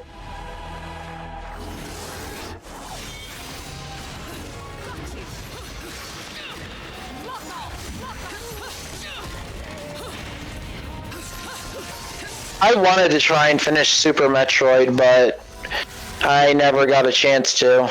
I need to play Super Metroid again. I haven't gotten very far in it. It's more so like my introduction to not very. Like I can't remember because I was playing without a guide. I was playing without a guide, and I think I got to Kraid, and that was it. Like the Metroid I've put the most time into is Fusion, which is a lot more linear, and it like directly tells you like this is where you have to go. So the older Metroids, where it's like you kind of just have to figure out where to go, is stuff that I'm still getting used to. Yeah, I have beaten Metroid 1 with a guide. Yeah, the NES Metroid. Yeah. Yeah, I knew that Samus was a girl until like the end of the game. I did know about Samus being a girl just due to Super Smash Bros. Melee, which was my introduction to her. Yeah, same. It was like when the game first came out, they didn't know she was a girl. Yeah, even the manual referred to her as a man to hide the twist. Actually, a funny thing about it, in Smash Bros. 64, if Pikachu shocks Samus, if you pause it on the right frame, you actually see a female silhouette in just pure white from the electrocution. That's cool. That's a cool detail. That's actually a pretty cool detail. That is, yeah. The vibes, the wacky vibes would still be there for Devil May Cry if he was in charge, because like yeah. Like if anything, like as his directing career went on, he got more wacky. For Hideki Kamiya. So he would definitely keep up the wacky vibes of Devil May Cry. Devil May Cry 1 was a lot more reserved because it was inspired more by Space Adventure Cobra. Yeah. For Dante's characterization. But like Bayonetta is where he just went full camp. Yeah. Which added Beautiful Joe. Yeah, another costume I say that would work for the Star Fox one, even though I know they would never be able to get away with it, is Crystal's Star Fox Adventure outfit. Oh yeah, definitely. Or her Star Fox Assault outfit if they don't want something bad. Yeah, I know. I was going to say they can never get away with that, but they could get away with their Assault outfit. The Assault one's more better. Yeah. Yeah, that actually kind of looks like an outfit that Bayonetta would wear. Yeah, it does. This one's dark as hell. He's running to try to get away, and she's just pushing him back. Oh my god, that's dark. Yep, the torture attacks are always dark. There's one where in Bayonetta 1, there's a torture attack you can do if you launch it on a basic angel enemy from when they're like lying prone on the ground. She crushes them with a gravestone that says DMC. That's cool. Also, there's a reference to the fight with Griffin in Bayonetta 1 with its first boss fight pre-banter. That she also says a lot in this game when you're using these two swords as your weapon. Before the first boss fight in Bayonetta 1 with the first of the Cardinal Virtue Angels, she says, "Flock off, Featherface." Funny. That's good. And a lot of times in combos with these swords, since the demon tied to it that she summons is a demon bird, she says "flock off" as a finisher. The boss fight was kind of annoying in Devil May Cry 1. Yeah. Especially on the ship. The underwater sections were worse. The underwater sections were ass, but at least they weren't as bad as they were in Devil May Cry 2. Nope. And part of your advice, I skipped that. Yeah, the only thing we miss out on by skipping Devil May Cry 2, as far as, like, a Devil May Cry retrospective introducing Niko to it, is we miss out on Lucia, which she never shows up in another game, so it doesn't really matter. Which sucks. I mean, she would be up for its she should be right up for its alley. Yep. I'm just gonna say, like, I will take you guys at your recommendation. Because again, like I said, I am still like I'm still like uncultured when it comes to Devil May Cry. Vania, yeah, that's one thing. Devil May Cry, yeah, no. Devil May Cry 2 is the way it is because it was handed off before it was greenlit and put into production before Devil May Cry 1 was the form is the ball. Yep. And when you jump, you lay a bomb. They could have done the tanker thing, but it's easier to. I think it's easier to model a ball instead of. It also helps that they probably already had assets they could use for the morph ball as opposed to the Landmaster. I was going to say, if you really wanted to take this further, give him a Wolf O'Donnell outfit and then have her use the Wolfen. Oh yeah. But Devil May Cry 2 is as bad as it is, but also shockingly good for the reason it's bad, because it was handed off in greenlit before Devil May Cry 1 was even out, to a team that had only worked on arcade games like Power Stone, and had never made console games before. And the original director, who we still don't know who that is to this day, no one will name and shame him. Yeah, two. Of two. Was incompetent at every step of production to the point where they were like months from release and had almost nothing done, but also like insisted on like he hated Dante the way that he was presented in Devil May Cry 1 and wanted him to be boring. I heard flock off. Yep, flock off. But yeah, basically it's bad because it had a very troubled development, and it was only put into what could be considered a playable state within the span of a few months before release. But it's shockingly good for how troubled its development was. Yeah. But at the same time, I would not recommend playing it. You miss nothing lore-wise, and it's boring as hell to play. Well, when we do the Devil May Cry retrospective, I'll be able to witness. Well, I'll be able to witness it through what you guys tell me. But you know what I mean. I'll be able to experience it. Yeah. They also changed how the combat works in a way that does not gel well with the way Devil May Cry plays. Like, Niko, you know your standard way that, like, combos work in these kind of character action games, right? Where, like, you have your button mashy combos, and then you have the ones where it's, like, tap, tap, and then you pause, and then tap again for a different kind of combo? Yeah, Layman of Innocence has a similar combo system. You're basically, swapping between... You're, basically swapping between, two different kinds of attacks to chain them into different movesets to keep damage going in the form of a combo. Yep. Devil May Cry 2, it's based on directional inputs with the analog stick. Oh, that's for a 3D game. Oh. Yeah. Oh god, no. Oh god, no. No, that does not work in a 3D space at all. Nope. Okay. Some moves from 3 onwards do have that, but it's only like facing based on what direction Dante's facing. Yeah, this one, it's like, if you want to do a combo, you have to input analog stick movements in the middle of the combo. Like a fighting game. Yeah, like a fighting game, because it's from a team at Capcom that only worked on arcade fighting games. yeah, but... That's bad. The closest a fighting game has had with 3D button inputs is games like Tekken and Soul Cal. Yeah. But the way you're describing it, they treated DMC2 like a 2D fighter, but with 3D exploration and gameplay. Yes, and it sucks. Which is the sad thing, because Dante translates really well in a 2D fighter. Yeah, as Marvel vs. Capcom has shown. Yeah. I still love the, go ahead. This Lumen Sage just, like, showed off, like, he's not coming for Bayonetta. He's after Loki. Oh. This is literally just Bayonetta, but Loki's story. This is literally just Bayonetta 1, but it's Loki. Like I said, Bayonetta 2 retreads a lot of ground from Bayonetta 1, but with more fleshed out character motives.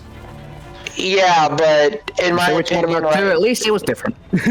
yeah, I'm just gonna say though, so far from my what I'm listening to so far, it's just Bayonetta 1 Loki. Yeah, that's basically. literally it. That's literally the game. Yeah. Like I said, like I told you when I was like at the end of the Bayonetta 1 playthrough, Bayonetta 2 is going to go over a lot of the same plot beats, just with some characters swapped out. But like, you get more character growth in Bayonetta 2 than you do in Bayonetta 1. Okay. Jesus Christ! Yeah, she just literally spit roasted this angel. But like it was like a fucking like bingo roller thing. Like what the fuck? Look, she was just cooking like Monster Hunter. No, she was cooking. No, she was cooking like. Yeah, if she was cooking like Monster Hunter, there would be a lot more cats and a lot more food. She was cooking like Sonic the Hedgehog in Sonic Frontiers with the Monster Hunter cooking minigame. Oh my fucking god! The rotating roast of a piece roast. It was horrifying. Yep. Yeah, I can tell from what you guys described. I can envision it. And It's there's like the second iron half bowl of that of an actual- gold LP, so we can get that weapon. Okay. So you know how in Bayonetta 1 we got a couple elemental weapons? One was fire, like one was a pair of gauntlets / greaves, depending on how you equip them. One was fire elemental and the other was storm elemental. Yeah. This one's fire and ice, but they're a pair of flamethrowers. Okay. So far it's kind of weapon. That's kind of counterintuitive. So what are you telling me here? So what you're telling me here are these Furt's weapons? Yes, Furt's weapons. Basically, one shoots fire, one shoots ice. Oh, that's like Agni and Rudra. Yeah, it's like Agni and Rudra, but not as sword. Ice instead of wind. You're saying Niko? I was going to say another good Zelda reference they could have done with those two weapons is the two witches in Ocarina of Time. Kome and Kutake. Koteme. Yeah, they both shoot fire and ice. She could have had their stabs or whatever, their broomsticks, and able to cast fire and ice with the sound effect from Ocarina of Time. Yeah, they could have. Yeah. The only weapon that's affected by the Link costume ever is just the sword weapon in each game. Except there's no Nintendo costumes in Bayonetta 2, sadly. Bayonetta 3, sadly. Yeah, I'm just saying, like, it would have been a good way to, like, give the costumes more, variety. Yeah, you're right. I wish they had done that. Also, there's this little couple over here being all lovey-dovey. We're in Purgatorio, right? We're in Purgatorio, so we can see, like, silhouettes of them. They can't see us. So we're gonna destroy the bench that they're sitting on. And they run away. And it triggers an optional fight with some angels, which does count towards your end level rank. If you miss these, then your rank is lower than it normally would be. And you have to actively seek these out. Oh god. Yeah, when you said like gauntlets or greaves, depending on how you equip them, that just made me think of Balrog from 5. Yep. I love that franchise. I don't know. It was a weird game. It was weird because like it came out of nowhere for me, but I was like, okay, yeah, I like this. This is my entire personality now. I mean, Devil May Cry is a great franchise to base your personality around. Devil May Cry, It's like even when they're bad, they're still better than the average bad game. Look at DMC. Like the reboot.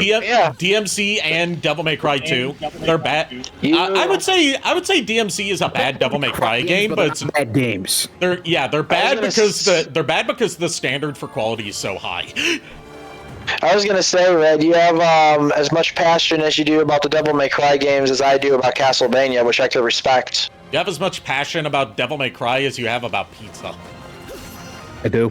I love that game. Yep. I had a Devil Sword Dante necklace for a while. It doesn't fit me anymore. No rest for the wicked.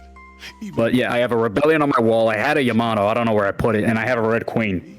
Like metal ones. Anyways, be right back. This one's gonna be fun. My hair is basically Dante's from 5, except Dang. it's much thicker and it's not white. Yeah, I have a chain whip Morningstar prop actually on my desk from Castlevania, like a metal chain. I like it when they come quiet like. Means they still have some fight left in them for the road ahead. He's all yours now, Bayonetta. And there we go. Undyne is their name. Oh yeah. Insert Undertale joke here. I've never played Yeah, I was gonna Undertale. say. I was going to say.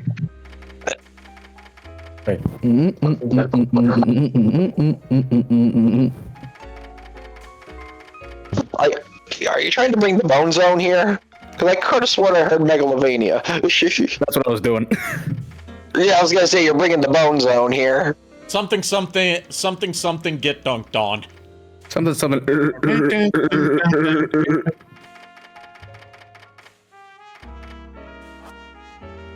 Oh god, just Bayonetta wearing Sans outfit, but have Gaster Blasters as her weapon. Yes, Gaster Blasters as her guns. That'd be kind of cool. Kind of like how he is in the Mii Fighter costume. Yeah. Yeah. I find it funny how people got more excited over Sans The Sans Mii Fighter costume character. They got more excited over Sans as a Mii fighter than they did over Byleth as a character. Yeah, I find that Dante. Why did they make Dante a fucking costume? That still pisses me off. Okay, Sorry, but that still pisses me off. Okay, but like, Okay, I was going to say about the ones that got turned into Mii Fighter costumes instead of regular characters. This was pointed out to me by Matt McMuscles on Twitter. Why, not pointed out to me directly by him, but he had this take. I was like, you know what? That's right. Travis Touchdown from No More Heroes is a Mii Fighter costume instead of a proper character. And it's like, that's fitting for Travis to stay losing. Oh god, I was gonna say one outfit that upsetted me, aside from Gino, because again, Mario RPG fan, I really wanted the Black Knight from Fire Emblem in there, but no, because I'm like, look, you have a villain, like you have a villain in that game that literally can rival Ike, and you guys refused. Like that, I would have loved that, but no. We already have, apparently to the group, we already have enough anime swordsmen and women in the game. So fuck you. If they're going to put more Fire Emblem characters in the next Smash, which we all know there's going to be another Super Smash Brothers. Yeah. Oh, damn straight. Please let it be someone that's not just a sword fighter. There's other fighting styles in Fire Emblem. Please let them be represented. Yeah, exactly.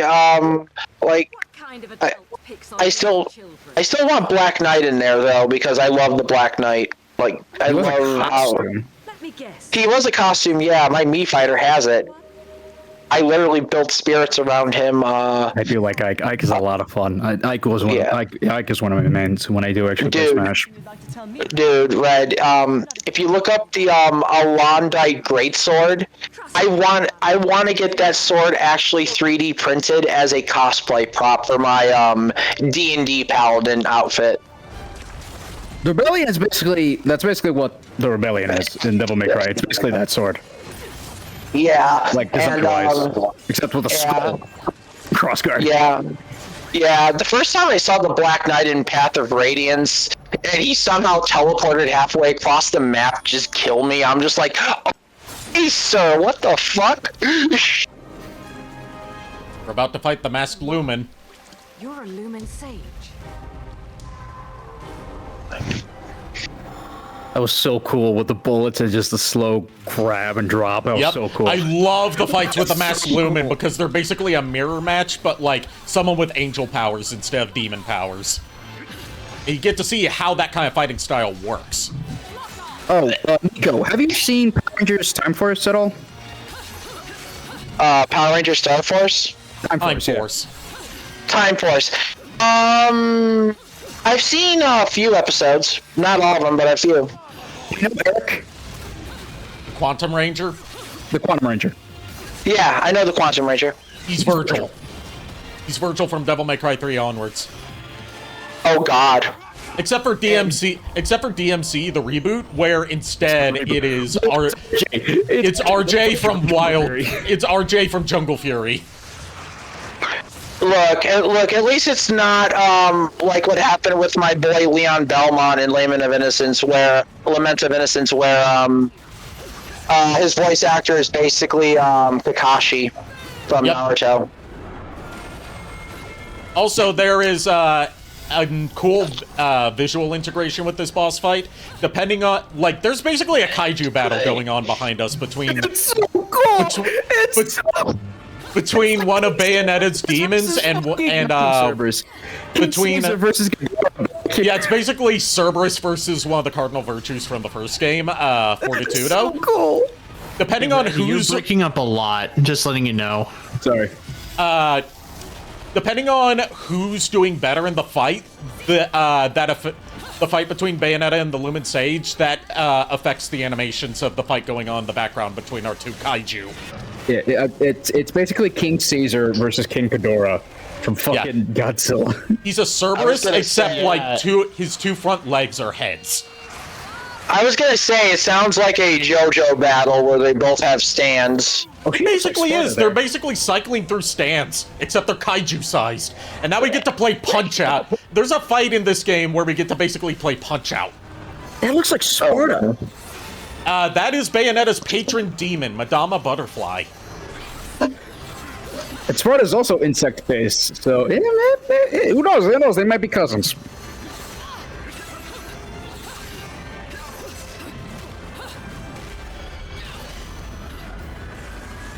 And the angel that the Masked Lumen summon is another cardinal virtue from not Devil May Cry, Bayonetta 1. This one is called Temperantia.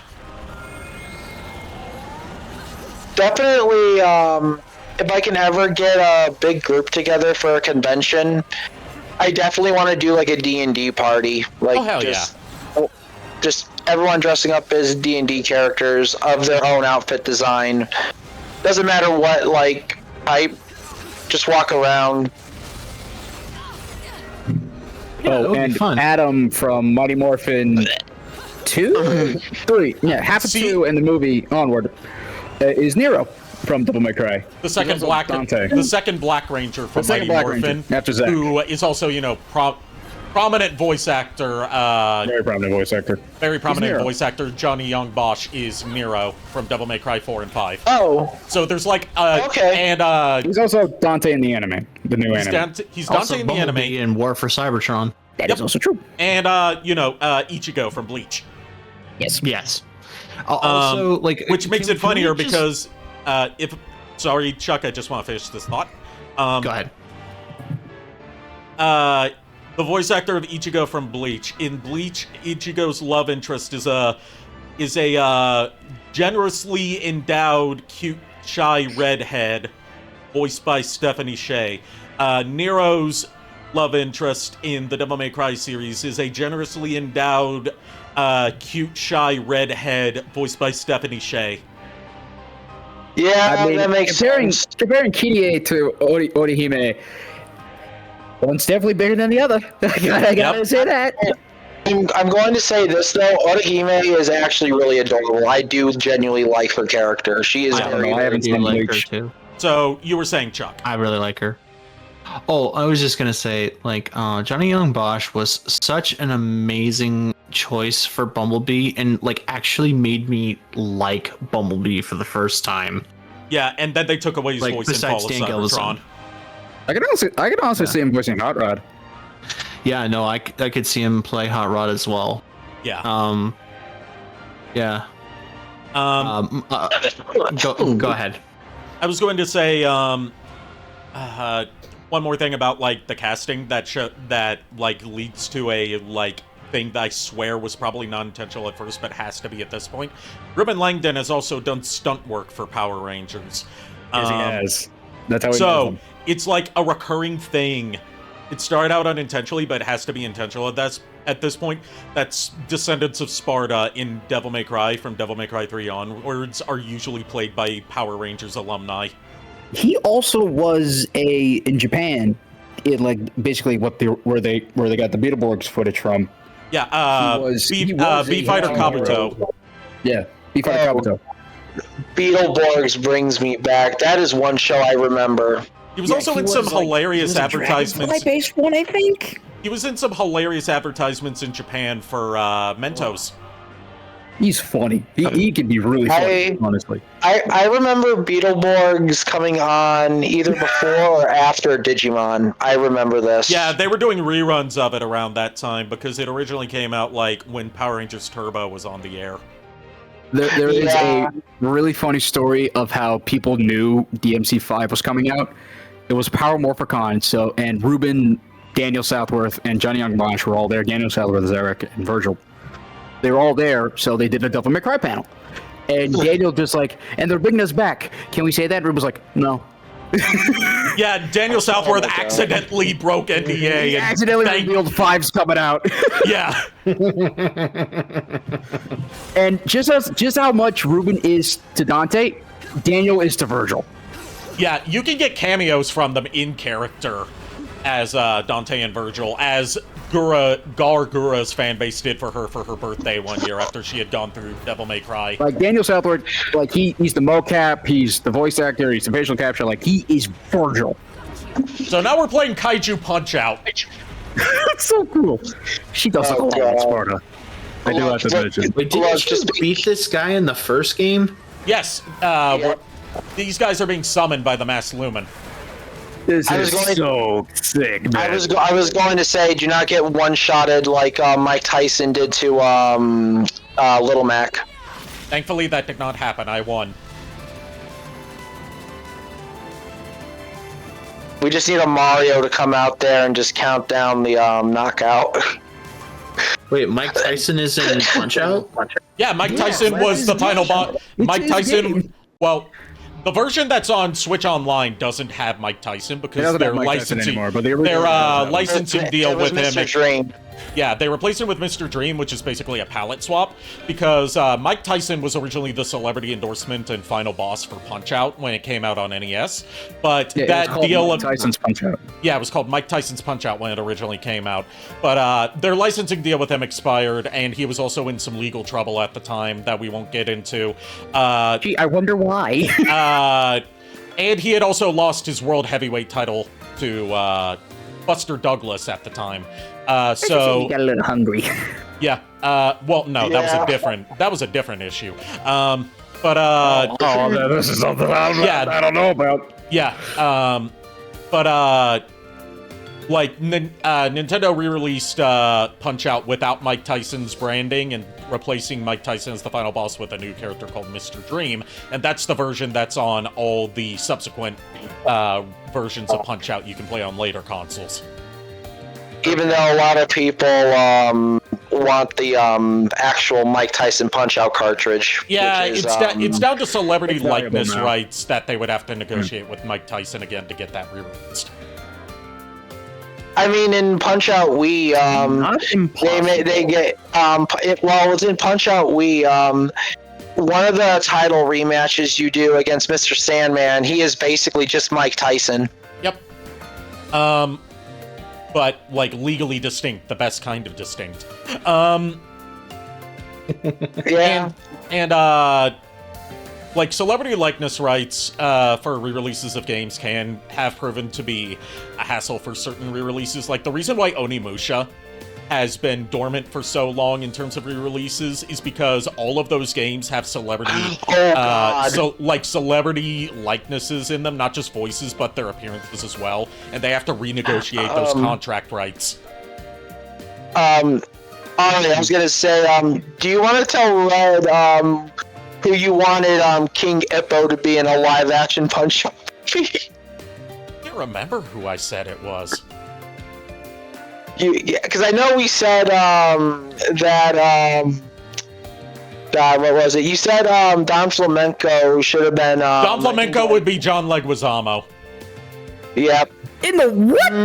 In a hypothetical live-action Punch-Out movie. Oh. I thought you were talking about Don Flamingo from fucking One Piece. I was like, what? No, that's Don. No, that's Do You're thinking Flamingo. You're thinking Flamingo, Do yeah. Flamingo. Don Flamenco is the Spanish boxer. I remember him now. Josh. That would be really funny. I can't remember who I said would do King He's too Hippo. old now, though. Be funny as hell, though. Yeah. Isn't David Smolch and M. Bison in the new fucking Street Fighter movie? I don't know. I think so. I know we said something about Super Macho Man. I'm trying to remember that one. I'm trying to remember because I was like out of it during that stream. We should have written a list down. Yeah. Now I remember. Super Macho Man would be, depending on how they want to go with it, because Super Macho Man's not supposed to be old despite his appearance. It's just that he's supposed to have like bleach blonde hair that's super like bleached because he's supposed to be like a California type. His NES sprite has black hair. Dude, yeah. He went, like, one of the thoughts we had was Jason Momoa as Super Macho Man. Yeah. Yeah, that would work. I'm trying to remember what who the would other Blast was. Joe be? Blast Joe, God. You have to cast someone wimpy who can be as Francais as possible. Michael Cera? Michael Cera. Same thing. I was going to say, or the guy who played McLovin. Or Jesse Eisenberg, maybe?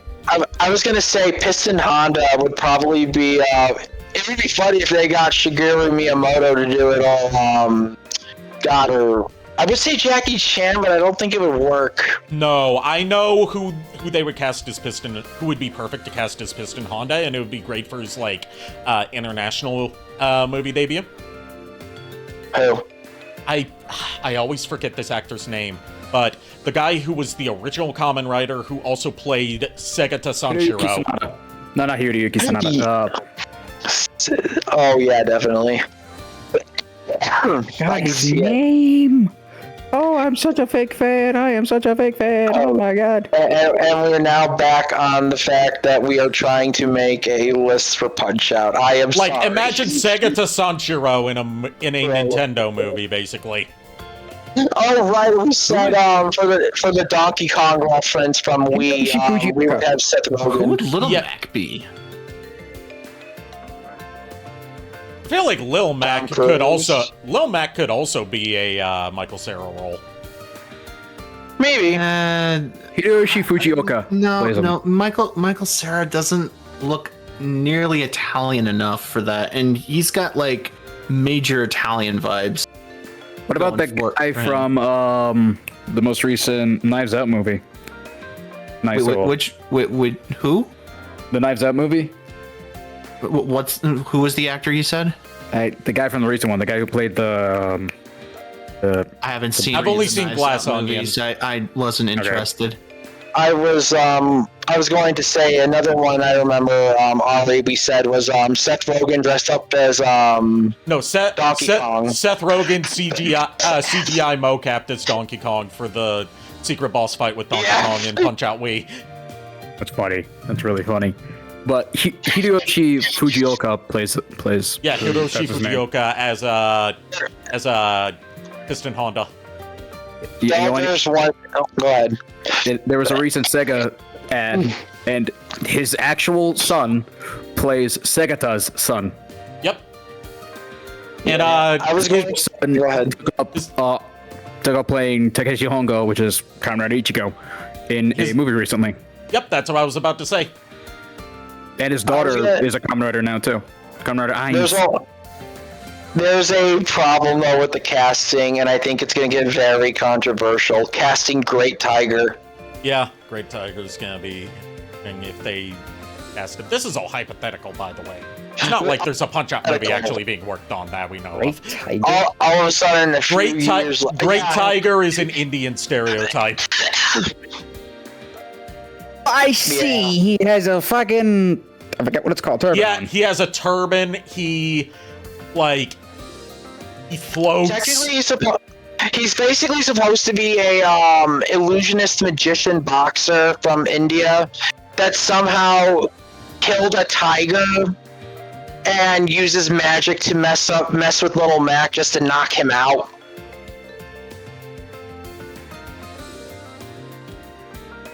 And then we had Aaron Ryan, who would Aaron Ryan, the maniacal Irish fighter, who puts horseshoes in his boxing gloves to make them hit harder.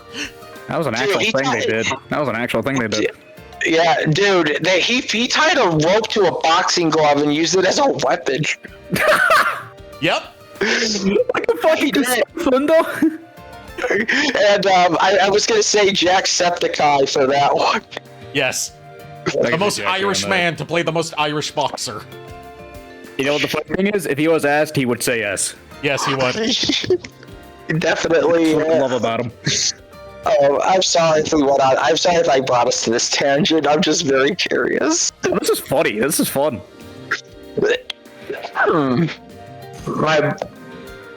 I was gonna say one last thing. Didn't you say, Ari, that a retired Mike Tyson would be Doc Lewis? Yes.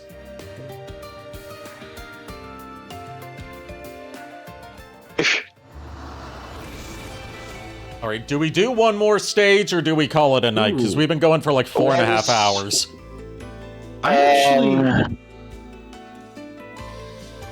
This is all up to you if you guys are feeling up to it. Sure. I mean, what time is it for you right now? It is about 12:30. Oh boy. About 12:30, but I don't have anything to do tomorrow, or technically today. It's technically today. I feel like I can get one more level out, and then we'll call it a night. Okay. I mean, if you guys want to, I'm probably going to bounce. In that case, I'll call it a night because this is for you. It just occurred to me, yeah, you need to spend time with the Lulu, so we'll call it here. This is also a good stopping point since we had our first rival fight, as well as like some hints of what Loki's whole deal is. Yeah. Plus, I'm getting a little bit tired. I'm not gonna lie to you. Before the caffeine I had is like draining out of me now. But before we call it a night, Niko, it's time for you to choose the costume we do for the next level.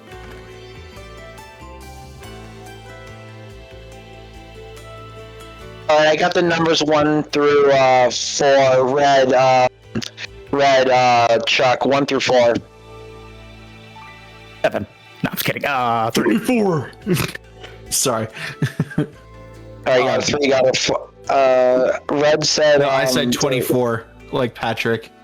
I know you did. I was gonna say Red said 3. Listen here, you little shit. It's not a little about any of us. I'll do 3. Do 3. 3, alright, 3. Then, I'm gonna say, I'm gonna say, let us do, what was it? Let's do the, Schoolgirl outfit then. Schoolgirl outfit? Which one? There's 3 variants of it that are just color red, differences. beige, or blue? Yeah, red, yellow, or blue. You know what? Since we have a red here, I'll go red. Okay, So the red and black. We technically the have red two and reds because the ours red are red too. Well, yeah, but your name is red. Yes, I got it. The red and black schoolgirl uniform. So basically the Out the Edge uniform. Basically, Actually, no, now that I'm looking at this is the Persona 4 uniform. I was gonna say the girl with the scissor blades. Ryuko Matoi. I was about to say that from Kill la Kill. The anime with the edgy girl and the scissor blade. That actually is a very good anime. Ryoko, I think that is. Ryoko Matoi, yeah. Ryuko Matoi. Ryuko Matoi. Yeah. Which canonically Shadow's favorite anime. It is actually. It is canonically his favorite anime. Also, we say how we want to say it. You're not our mom. Another Kamen Rider connection. Senketsu's voice actor voices Momotaros in Kamen Rider Denim. Okay.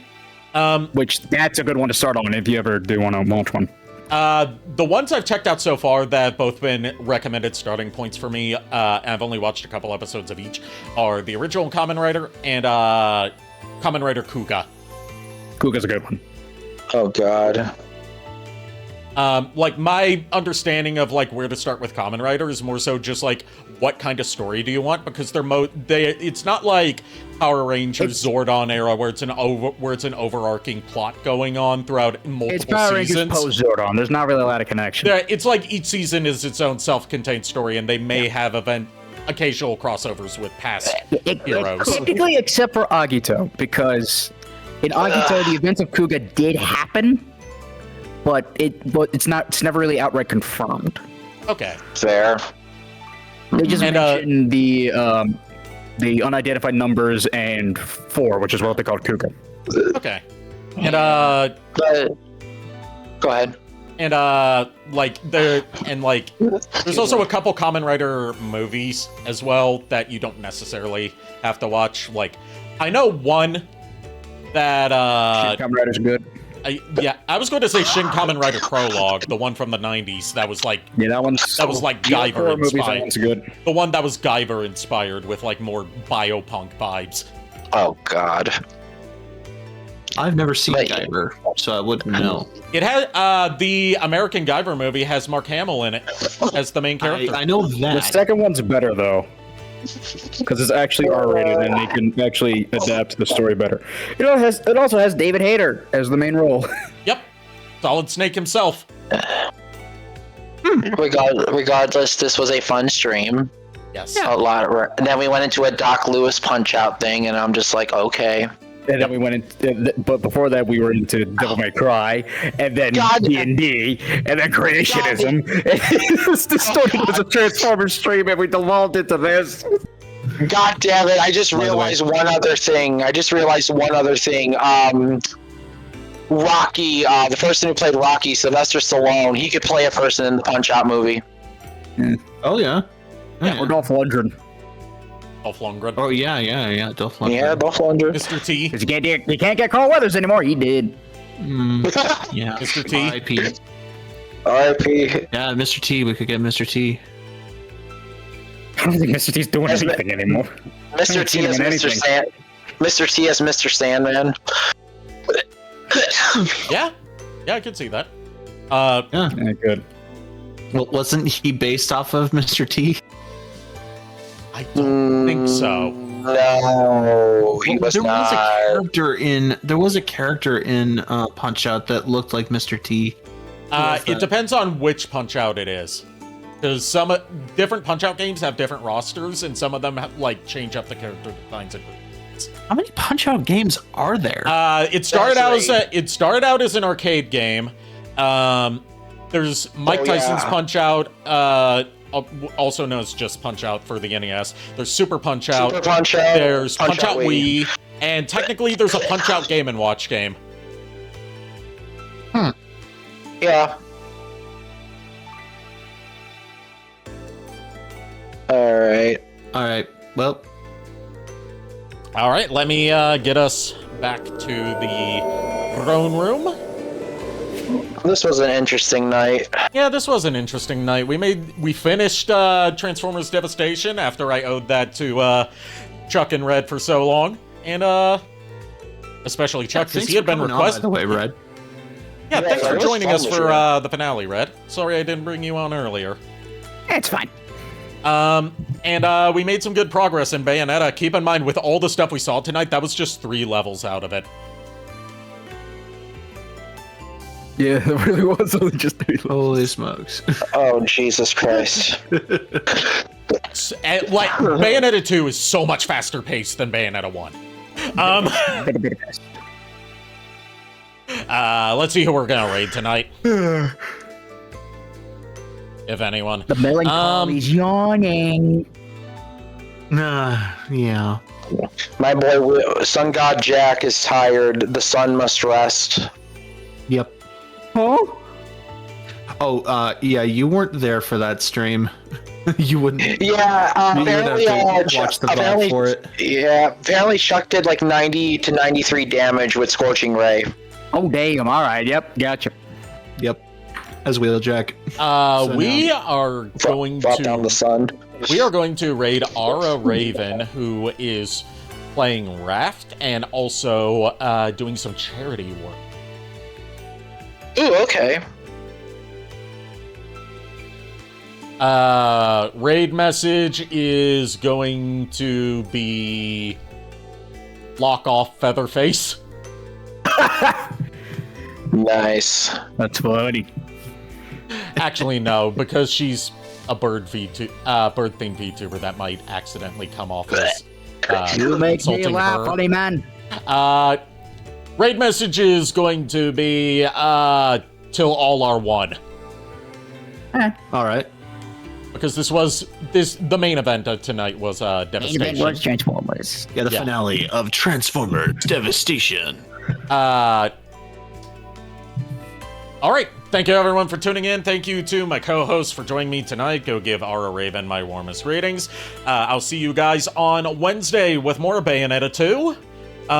Until then, unpleasant dreams. Joe. Have a good night, everybody. Of course, we hoped you liked our show. We know you're rooting for us, but now we have to go. Good night, everybody. Good night.